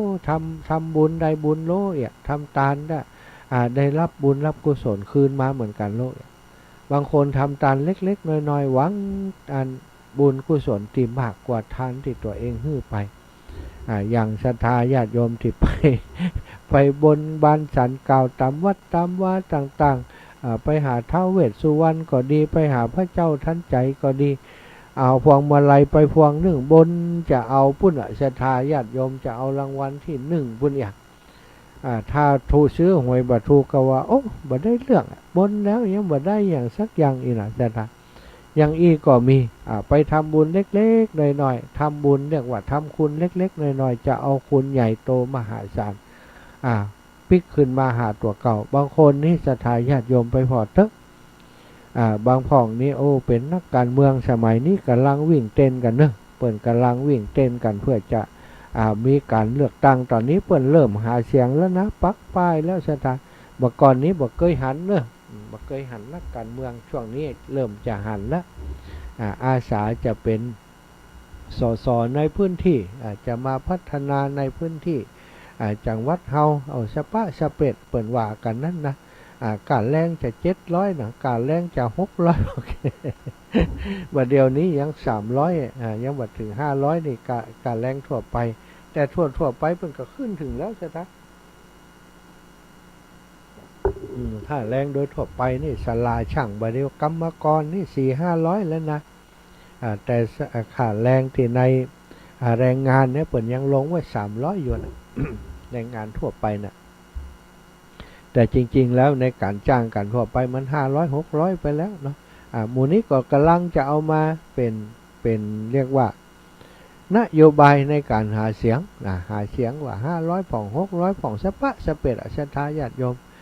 เพื่อจะมาเพื่อเฮาเลือกเปิ่นอันนี้เป็นการอะไรอย่างเป็นนโยบายเนาะเป็นนโยบายเป็นเปิ่นบางแต่เปิ่นก็ว่ายาหอมอีนะบอกว่าจะทำฮื้อได้จะทำฮื้อได้จะทำฮื้อได้แต่ถ้าทำได้หรอเปิ่นก็จะอ้างละไปพอไปเป็นรัฐบาลมันจะต้องคุยกันมันจะต้องปรึกษากันมันจะต้องอู้กับส่วนนั้นส่วนนี้ตอนที่ออกนโยบายยังบอกอู้กันเฮียก้อนเนาะจะ พอไปถึงเวลาได้เป็นแล้วก็พบเอาละเอาเรื่องนั้นเรื่องนี้มาพิจารณาก่อนนี้ไว้เรื่องนี้ไว้ทีหลังเนี่ยสะดามันเป็นอย่างเงี้ยเนาะแล้วก็ตอนนี้นักการเมืองไปที่ไหนนะมันเปิ่นจะมีอันอย่างก็สมัยก่อนนี่เนาะถ้าจะเลือกตั้งไปปุ๊บเนี่ยเปิ่นเอาหนังไปฉายนะเอาหนังไปฉายก็เอาหนังไปฉายให้เจ้าบ้านพอท่านส.นั่นส.นี้เอาหนังมาฉายให้พอสมัยอาตมาเป็นละอ่อนเนี่ยจะได้ดูหนังรักที่สุดช่วงเลือกตั้งเดี๋ยวก็ส.นั้นเอาหนังมาฉายให้พอส.นี้เอาหนังมาฉายให้พอส.คนนั้นส.คนนี้มาหายมาหอมวัดว่าอารามตลอดเป็นหมื่นเป็นแสนนี่แต่บัดเดี๋ยวนี้เป็นว่าผิดกฎหมายการเลือกตั้งเขาลักเอาชุกคือเอาเสถะห้ามประกาศชื่อเสียงเลี้ยงนามถ้าบางเตือกก็โดนกันแกล้งมาก็มีเนาะใส่ซองใส่อย่างมามีชื่อส.โดนเลยนะบางเตือกเขากระทายรูปอย่างเอาไว้เนี่ยก็โดนเลยบัดเดี๋ยวนี้เปิ่นก็ใช้วิธีว่ามีหัวคะแนนเปิ่นไปลงเอาไปหอมวัดว่าอารามนั่นนี่แต่เปิ่นก็บ่ยังบ่ก่อนนี่จะหอมนักนะหอมอย่างอันพอบ่ได้รับการเลือกตั้งมาปุ๊บก็บอกว่าทำบุญบ่ได้บุญบ่ได้อย่างทำบุญทำทานบ่ได้บุญบ่ได้กุศลอันไปตีความหมายผิดซะครับอันนั้นเปิ่นเรียกว่าทำคุณอยากจะให้เปิ่นเลือกตัวก็เลยทำแบบนั้นเนี่ยพอเปิ่นบ่เลือกก็ถือว่าก็ไปโทษว่าทำบุญทำทานแล้วบ่ได้บุญบ่ได้กุศลจริงๆแล้วมันคนละเรื่องเนาะศรัทธาญาติโยมแบบนั้นเนี่ยเป็นเรียกว่าการลงทุนนะการลงทุนไม่ใช่การทำทานในความหมายของตั้งพระพุทธศาสนาที่พระพุทธองค์เปิ่นได้บัญญัติเรื่องทานเป็นปฐมเหตุของการปฏิบัติธรรมทานศีลภาวนาเนี่ยศรัทธาญาติโยมพระองค์จะยกทานขึ้นมาก่อนเลยถ้าบ่ยกทานขึ้นมาก่อนนะศรัทธาระดับจิตของคนเฮานี่จะไปรักษาศีลจะไปภาวนาเนี่ยมันจะต้องมี จิตใจที่บ่มีความหันแก่ตัวคนที่บ่หันแก่ตัวก็คือคนเสียสละคนมีเมตตากรุณาคุณมีเมตตากรุณาจิตใจจะอ่อนโยนคนจิตใจอ่อนโยนย่อมจะรักษาศีลได้บริสุทธิ์แล้วก็ได้มั่นคงมั่นคงถ้าจิตใจบ่อ่อนโยนนะศรัทธาญาติโยมจิตใจที่มีความตนีขี้เหนียวมีความหันแก่ตัวเนี่ยแค่เปิ่นทำไอ้อย่างบ่ทุกอกถูกใจน้อยเนี่ยก็จะเอาละนี่จะเอาคืนแล้วจะรังแกคืนแล้วเนี่ยอย่างอีเป็นต้นฉะนั้นเริ่มต้นโดยการทานจะต้องเป็นทานที่คือแบบที่ถูกต้องที่มันจะได้บุญจริงๆทานที่ถูกต้องนั้นจะต้องวัตถุทานจะต้องบริสุทธิ์เจตนาของคนให้ทานจะต้องบริสุทธิ์แล้วก็ที่สำคัญผู้ที่จะรับทานนั้นก็จะต้องเป็นผู้ที่มีศีลผู้มีความบริสุทธิ์ถึงจะเป็นบุญเป็นทานที่มีผลมากแต่การให้ทานกับคนทั่วไปให้สัตว์ทั่วไปอย่างต่างๆทุกสิ่งทุกอย่างก็ถือว่าเป็นบุญเหมือนกันพระพุทธองค์ตรัสบอกว่าแม้กระทั่งการไปหั่นสัตว์ดอกเด็กอยู่ในน้ำขุ่นคนจะตายอยู่แล้วเขาเอาน้ำล้างถ้วยล้างจานน้ำอะไรอย่างต่างๆน้ำสกปรกโสโครกเนี่ยเอาไปเทลงในหั่นด้วยความปรารถนาเพื่อจะให้สัตว์ตรงนั้นเนาะได้มีชีวิตอยู่ต่อไปเนี่ยก็ถือว่าเป็นการให้ทานที่ถูกต้องการทำบุญที่ถูกต้องนะศรัทธาญาติโยมการให้ทานนั้นเขาจะไปเลือกว่าจะให้ทานเฉพาะคนเท่านั้นเนี่ยถ้าหันสัตว์ลำบากถ้าเขาบ่อินดูชีวิตเปิ้นนะศรัทธาเท่ากับว่าเขาก็จิตใจโหดร้ายจิตใจที่บ่มีเมตตานะการให้ทานนี้ต้องบัดเลือกที่รักมักที่ชังให้ทานตามโอกาสที่จะให้ได้เขาให้บางคนนะศรัทธาญาติโยมเปิ้นถ้ากินอิ่มถึงจะได้ให้ทานให้คนอื่นแต่ว่าบางคนศรัทธาจะหันว่าบางคนนี่กินบ่อิ่มก็ให้ทานกับคนอื่นได้โดยเฉพาะ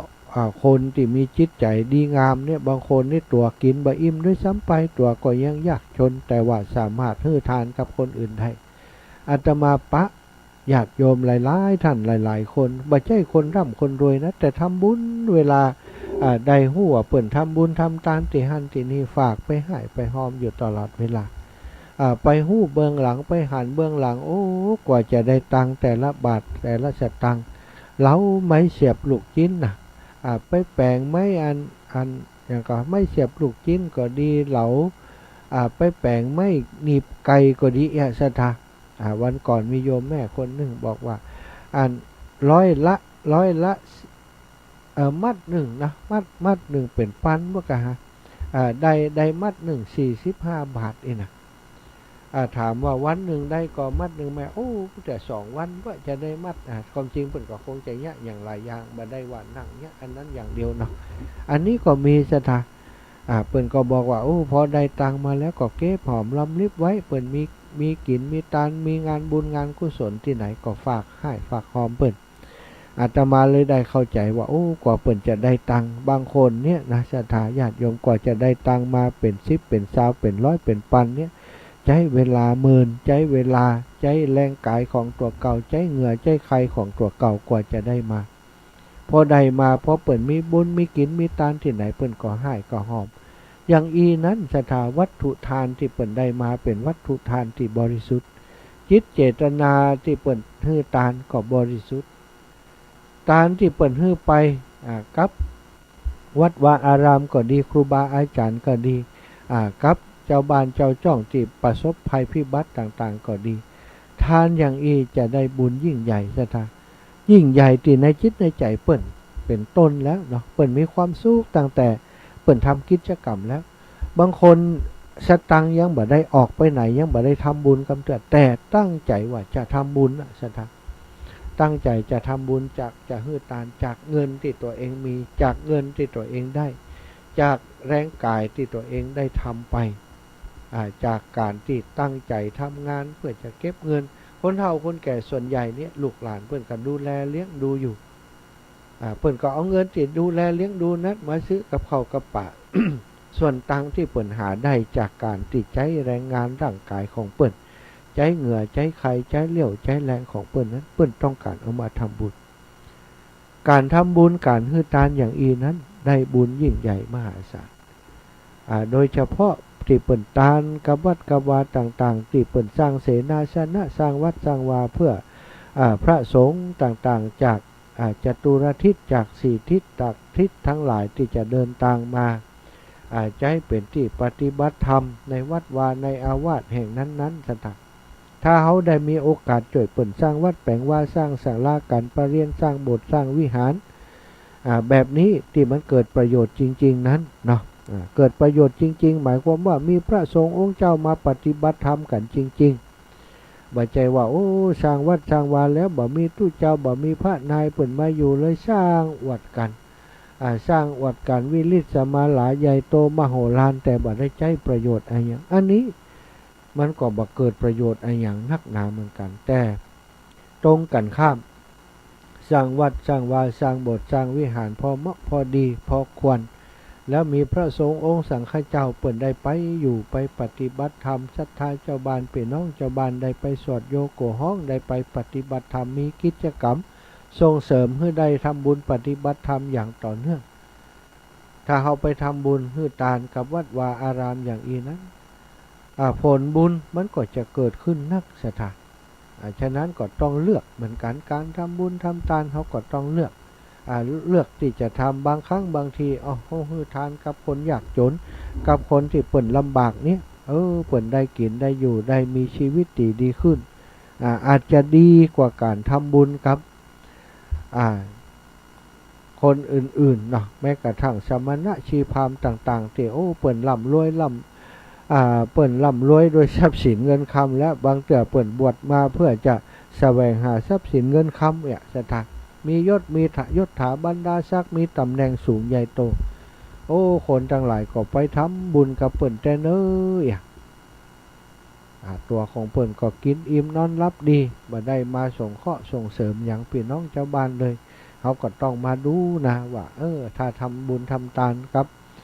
เจ้าใหญ่นายโตอย่างอันกับทำบุญทำทานกับวัดวาอารามขนาดเล็กวัดขนาดน้อยหรือว่า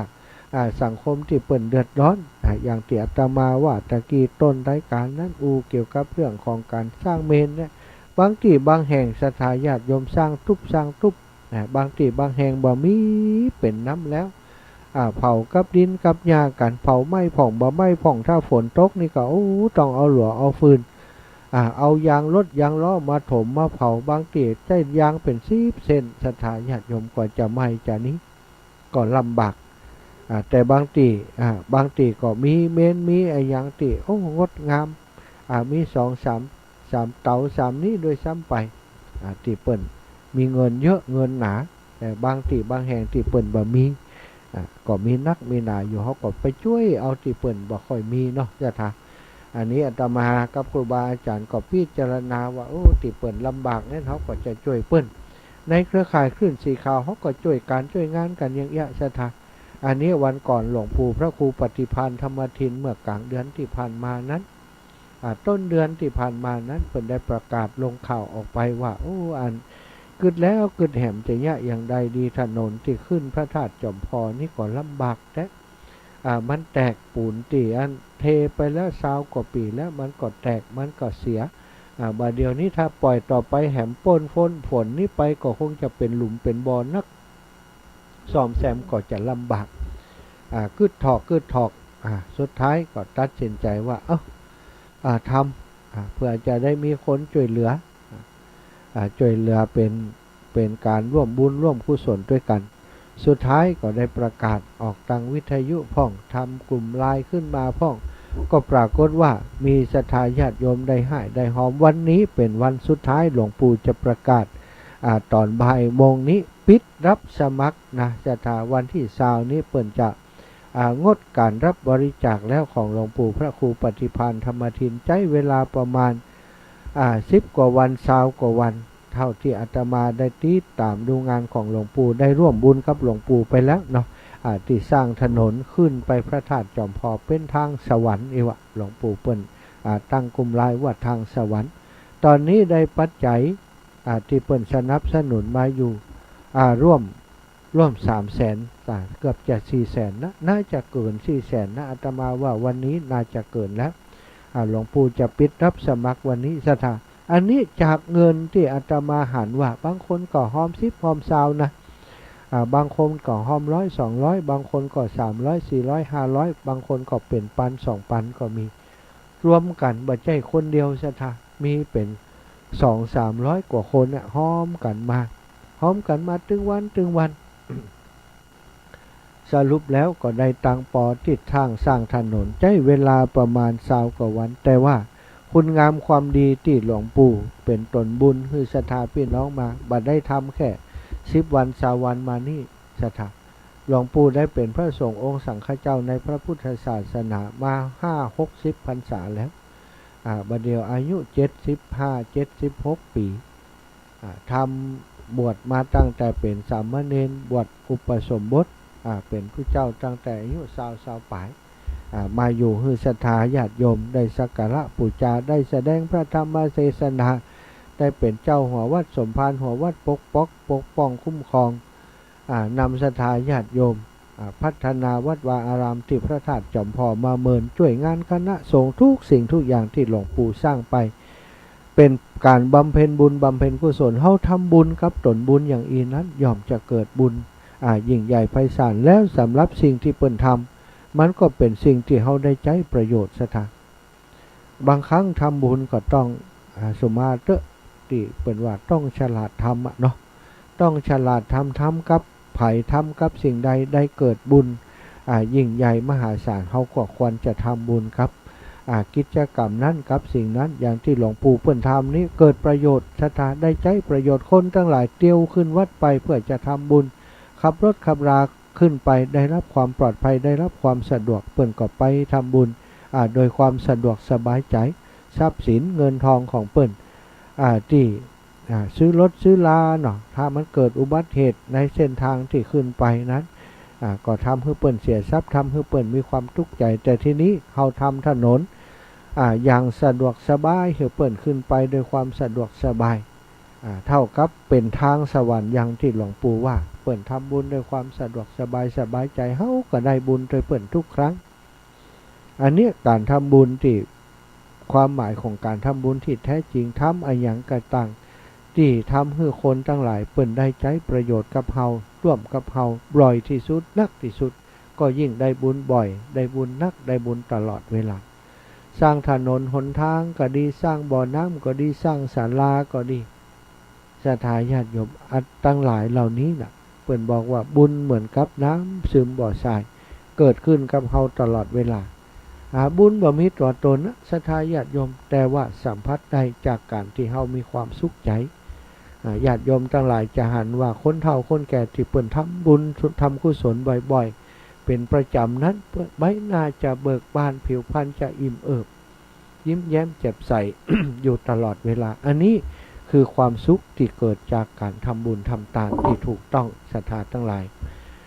จะขอดูเวลาสักเล็กน้อยตอนนี้ตี 4:43 นาทีเอาละจะเปิดโอกาสให้ศรัทธาญาติโยมโทรมามาจากันโทรมารายงานผลการรับฟังเนาะตะกี้เปิดสายน้อยเนาะศรัทธาญาติโยมบางพ่องโทรมาบัดตันสักกรรมรายการตอนเจ้าก็จะเปิดโอกาสให้ศรัทธาได้มีโอกาสมาแลกเปลี่ยนกันด้วยบางพ่องบางทีมีคำข่าวคำเกลือมีบทกลดีๆมีคำสอนดีๆจะมาแบ่งปันในเรื่องของการทำบุญทำทานนี้ก็ได้นะอย่างโยมแม่สายพินนี่บ่ได้ยินเสียงเมินแล้วเหรอโยมแม่สายพินโยมแม่สายทองเนี่ยสายทั้งหลายเนี่ยส่วนใหญ่จะเป็นศิลปินเนาะศรัทธาโยมแม่สายพินโยมแม่สายทองโยมแม่สายพินนี่คนเมืองปานบ้านเดียวกับอาตมาอีแม่อยู่บ้านตรงซ่านตรงสะแกงเนี่ยนะแล้วก็โยมแม่สายทองปูนเป็นคนตั้งหลับปูนหลายท่านหลายคนเปิ่นเป็นคนที่มีภูมิปัญญามีภูมิปัญญาเป็นนักปราชญ์ศรัทธาเป็นคนที่มันจดมันจำมันขีดมันเขียนก็ตอนเจ้าอย่างอีกก็แบ่งปันเวลาโดยเฉพาะเวลาของตุลุงยองเนี่ยเปิ่นบอกว่าอันอย่างก็เวลาหน้าหมู่อีนะศรัทธาญาติโยมก็จะได้โทรมาเนาะโยมแม่อุไรกันกรองกราบไหว้ศาลเจ้านะ ฟังอยู่เด้อเจ้าข้าอีนะเปิดฟังทาง Facebook ไลฟ์เนาะแม่อุไรกันกองนะ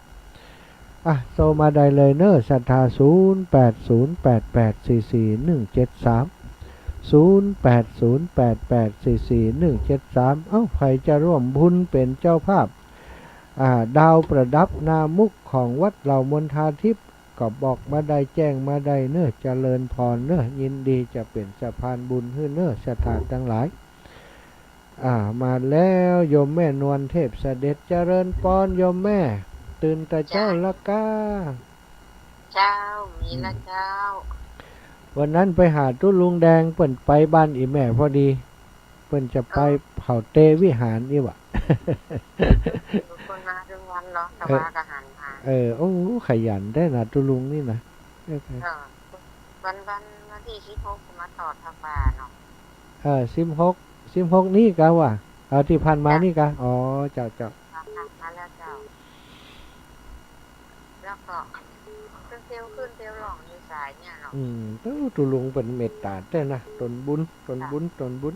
วันนั้นเขาไปเอวหาเปิ้นยาแม่มาเอววัดแม่ของไข่ละเจ้าไปธุระเอาตังไปจ่ายกะอันอย่างก็มัดจำอันสัตพันธ์อ่ะจ้ะ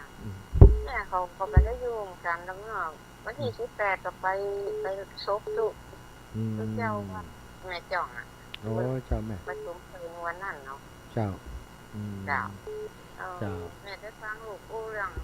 ทำบุญนะโอ้แม่ถูกใจแม่เลยนะโอ้เจ้าแม่ทำบุญเพื่อจะเป็นบุญเนาะทำทานเพื่อจะเป็นบุญไม่ใช่เป็นคุณเนาะทำบุญทำไปแล้วว่ามันต้องหวังว่าเดือดร้อนตัวเองเนาะเจ้าแม่เดือดร้อนคนหลอกข้างอย่างเจ้าทำไปเตอร์เจ้าแม่สาธุแม่ก็ทำไปเลยถึงวันนี้ก็ทำไปถึงวันอ่ะเจ้าสาธุจะพังอ่ะเลยเจ้าแม่ขอบคุณยี่แม่เนอะเจ้ามีเวลาจะได้พักกันเจ้าสาธุแม่เจ้าเจริญปอนโยมแม่สายทองมีอย่างมาแบ่งปันขึ้นมาของฟ้าวิทยุก็ได้ยินเสียงแจ้วละม่อนเจ้าสาธุวันนี้มีอย่างมาฝากว่าไปเลยการทำบุญกุศลนะกับเจ้าว่าเลยแม่เจ้าขออนุญาตเจ้ากุศลผลบุญมาได้ลบลี้จะห่มปกเก้าทุกคนเป็นเกิดไก่ฟ้าเหมือนกุศลเป็นสภาวโยที่ข้ามน้ำกว้างบุญกินบุญการที่เราได้สร้างเป็นดวงน้ำตาลจ่องจักเหมือนตกจมแดนอันตรคัดที่พระพุทธเจ้าบอกไปจักเป็นข้อทิพย์น้ำที่ปัจจัยที่ตัวเข้าไปจ้านี่แหละจัดหน้าเป็นหอวิมานรออยู่ท่าทางปัฒนาเกิดไว้ปลายตัวหลวงมันจังไก่น้ำตื้นเหมือนแต่น้อยจิ๋วไห้ตัวใหญ่แก้แบบแป้น้ำไหลเจ้าห่มถูกสายตายปวดสลอกได้หันได้หูได้อู้ได้เขียนได้ห่ำได้เย็นลิซ่าเอกอ้างได้ไซปัญญาฝ่าฝันสรรสร้างกินจำตังมนุษย์ประกงไปกินถือศีลพระพุทธสุจริตโชชีวีจนยากไร้ถึงรักในศักดิ์ศรีหวังทำความดีสื่อไว้วันเป็นหน้าเจ้าสาธุขอบคุณแม่เนอะก็18.75ชัดเจนดีวันนี้มีคนอย่างป้นหนุ่มได้ร้องป้นอยู่ไม่จ่องก็เข้ามาวันนี้คำข้าวคำคือเพิ่งจะเอามาปั่นแล้วก็ป้นก็แลกกันไอ้เจ้าโอ้ดีมากเลยสาธุเนอะสนใจเจ้าสาธุเป็นแลกกันเนาะเจริญพรพี่น้องเมืองฝางวันที่23จะได้กินข้าวเมียงฝางที่แม่ฟังอยู่เด้อวันที่23ป้ากันเนอร์ม่อนปีนเนอร์วันนั้นแม่ขอฮับบดาวนะเตือนแม่จุดีของคุณดวงคุณนันดวงเนอะดีกะตู้ได้หลายละจากตั้งงานเมืองฝางนี่ฮับเตือนแม่จุดีวันหน้าเขาเดินหน้าต่างให้แม่จุดีปุ๊บละเจ้าตัดอีแม่ฮะน่ะเปิ่นมีรายละเอียดเปิ่นจะจดเป็นยังอีแม่นะดังคนนี้นับเป็นยังหรอเจ้าเป็นเนี่ยเป็นยังเดี๋ยวเปิ่นถึงลงไลน์มาแจ้งมาเดี๋ยวเขาก็จะประกาศให้เปิ่นด้วยแม่เจ้าวัดสามเจ้าสาธุนะแม่เนอะยมแม่บัวพัดกุลันพี่น้องต้นซานเนอะต้นซานเมืองฝางวันที่23เนาะมีงานสักการะพระเจ้าตนหลวงที่ม่อนปิ่นศรัทธาสักการะส่งน้ำนะพระเจ้าที่ม่อนปิ่น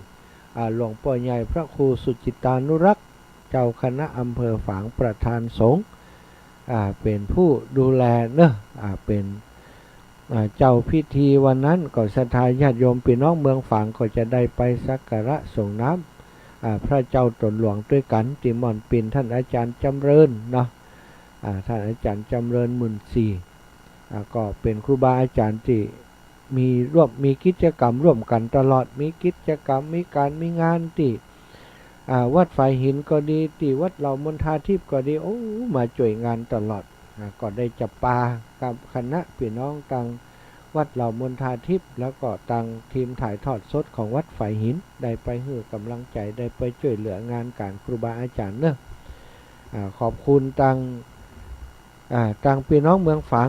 ผมก็โทรมาแจ้งโทรมาบอกถ้าเปิ่นบ่โทรมาบอกก็บอกหู้ข่าวเนาะสถาพอเช็คข่าวไปข่าวมาโอ้เป็นงานของหลวงพ่อใหญ่แล้วก็ท่านอาจารย์จำเริญก็เลยได้อู้กันว่าโอ้งานของครูบาอาจารย์อย่างอีกก็จะต้องไปร่วมโดยช่วยกันกับครูบาอาจารย์เปิ้นก็ฝากงานไว้อีกงานหนึ่งเพื่อศรัทธาญาติโยมที่อยู่บ่ปอไก่กันเนอะงานวันที่12 เดือนมีนานี้มาร่วมบุญด้วยกันจะได้ตาลเต้นแก้วที่วัดเหล่ามณฑาทิพย์ตาลต้นปัจจัยต้นสตังตาลพระป่าสามัคคีสำรับดาวไม้ประดับนะดาวประดับนามุกศาลาการประเรียนวัดเหล่ามณฑาทิพย์ศรัทธาญาติโยมจะได้มาเป็นเจ้าภาพร่วมกันหลายท่านด้วยกันอาตมา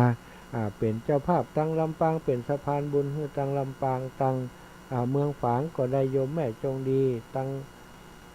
เวียงป่าเป้าเจียงไฮ้นะก็ฝากตั้งแม่เทียมจันทร์ฝากตั้งแม่จีรพันธ์โมป้อเนาะพี่น้องตั้งเวียงป่าเป้าของเราช่วยกันเนอะช่วยกันแจ้งกันไปคนละดอกเด็กก็ครบแล้วนะ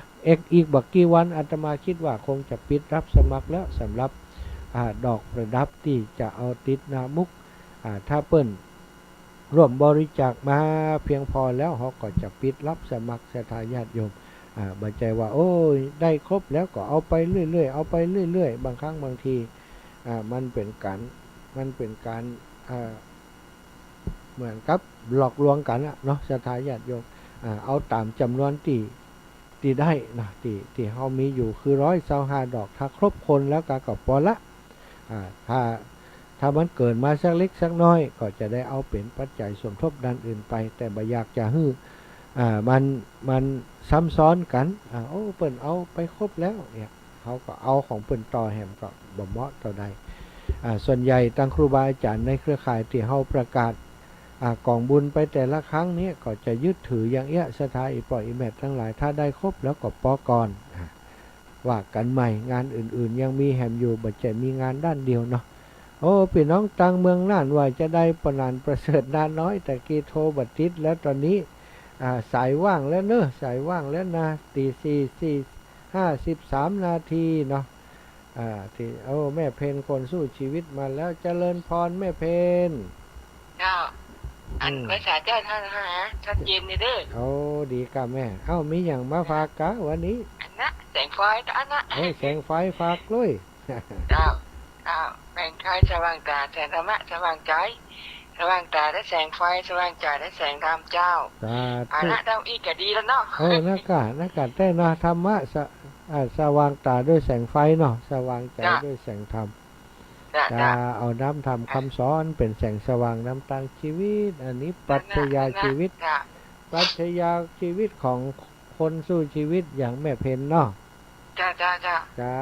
สาธุขอบคุณแม่เพนเนสาธุเจ้าอันนี้ก็พวกเปิ้นมีคำคมของเปิ้นนะเป็นปรัชญาชีวิตเป็นอุดมการณ์ชีวิตของเปิ้นแสงไฟสว่างตาศรัทธาเฮาได้หันหนังสือหนังหาเฮาได้หันหนทางที่มืดย้อนแสงไฟได้ทำกิจกรรมการงานต่างๆถ้าบ่มีไฟก็มืดทึมนี่แสงไฟก็สว่างตาเฮาได้หันสิ่งนั้นสิ่งนี้แสงธรรมะสว่างใจแสงธรรมะจะเป็นแสงสว่างนำทางชีวิตของเฮาไป มาแล้วพี่น้องเมืองน่านโอ้นึกว่าน้อยใจมาได้รับสายตะกี้รับไปแล้ว ไปสาข้าวเป็นอย่างครับน้อง อีป่อ โอ้เด้อได้ยินเสียงน้ำยังเสียงปลาโอ้มันใจครับน้ำไปหวานน้ำทางน้ำใจน้ำใสน้ำหน้าเขาคำทำกุศลมันอยู่ที่ใจเขามันตึงแน่นหนาครับ น่ากาเนาะตั้งเมืองน่านฝนตกก่อนน่ะ บดโต๊ะครับหนาวทอดเนี่ยลูกพ่ออาจารย์ครับ ตั้งเพศตั้งลำปางตั้งเชียงใหม่ตกยังแควนหน่อยหมอกควันหายไปหน่อยป่อ ครับนี่แต่บ่มีคนครับเนาะ โอ้ดี ป แล้ ก ว ติ ดี ครั แล้ว บ ปกติก็ดีแล้วตั้งเมืองน่านตู้ตั้งลำปางตั้งเชียงใหม่ช่วงก่อนนี้นักหนาอีป่อเอ้ย ครับเสียงดังฟังชัดที่ชัดเจนดีครับฟังดังเพราะฉะนั้นความแจ่มใสดีครับ โอ้ขอบคุณพี่น้องเมืองน่านฟังกันหลายอยู่ก้าเปิ่นบ่ค่อยโทร ฟั เนาะ งหลายเขามันบ่ใครได้ชมครับเนาะ เป็นหยังแค่เปิ่นฟังกันเปิ่นได้ประโยชน์จากการฟัง กำลังใจให้ลูกเน้อ สาธุป่อบุญรักษาอี อยู่ ป่อ ดีมี เน้ สุข อ ยังมันยืนยาวเป็นหลวงพ่อลูกไสแก่พ่อแก่แม่ก็ออกไม่ออกต่อไปครับเน้อรักษาความดีครับ สาธุบุญรักษาอีป่อพ้นนั้นประเสริฐน้าน้อยเจริญปอนจากทางใดจ้าเบอร์ใหม่เนาะ080จ้า เจ้าแม่ศิวิไลประยุทธ์พลานได้สเก็ตเจ้าติดตามกันในเจ้า แม่สีไลหรือว่าสีวิไล ศิวิไลเจ้าก รุงศรีวิไลนี่นะ ใช่เจ้า แม่ศรีวิไลนามสกุลอย่างก็ เจ้าประโยเจ้า อ๋อชัยโยรุนะจื่อก็งามนามสกุลก็เหมาะนะร้อยสเก็ตกับแม่บ้านอย่างก็ บ้านปลานเจ้า อ๋อป่าล้าน ฟังติดตามตลอดเจ้า อ๋อ และเจ้า เจ้าร้อยสเก็ตป่าล้านเนาะขอบคุณอีแม่นักเน้อ ขอบคุณเจ้า สาธุบุญรักษาแม่ศรีวิไลดอยสะเก็ตเนาะบ้านปาลานดอยสะเก็ตบ้านปาลานก็ฟังกันละเอาแล้วนะศรัทธาญาติโยมตอนนี้4:57 นาทีก่อนจะถึง5ก็จะขออนุญาตลารายการจากศรัทธาญาติโยมไปด้วยเวลาเพียงเท่านี้ขอบคุณท่านเจ้าทั้งหลายที่ติดตามรับฟังรายการมาตั้งแต่เจ้าเน้อญาติโยมที่ฟังจากทาง Facebook ก็แจ้งมาเนาะโยมที่เปิดไลน์มาก็แจ้งบอกมาคนโยมจากทางเมืองฝางบอกฟังอยู่เน้อเจ้าอีนะขอบคุณเด้อเป็นกำลังใจคุณยิ่งพันธ์อุดมทรัพย์นะก็ฟังอยู่ขอบคุณหลายๆเน้อแล้วก็ทางที่โทรมาเนาะก็โทรมาก็เยอะอยู่เหมือนกันเด้อแม่ศรีวิไลตะกี้ปนหลานประเสริฐแม่เพนคนสู้ชีวิตแม่บัวพัดกุหลานแม่สายทองบันห้องแม่นวลเทพเสด็จแม่สีทอนป่าไผ่แม่สุแก้วคำอ้วนสีโพธารามแม่อุ้ยอินแม่สาบเสมิงแม่สีทอนหนองบัวชัยประการแม่นาลาหนองแผกสารปีแม่จันทร์สีสุขาแจงหัวรินแม่คำนวณดินดำแม่ปอดตันเจดีสามยอดแม่สีพันตัดแก้วป่าไม้แดงตำบลแม่โป่งอำเภอดอยสะเก็ดเนอะขอบคุณทุกสายที่โทรมาก็ขอให้ท่านเจ้ามีความสุขมีความเจริญจัตตารโอธรรมาวัฏันติอายุวันโนสุขังพระลัง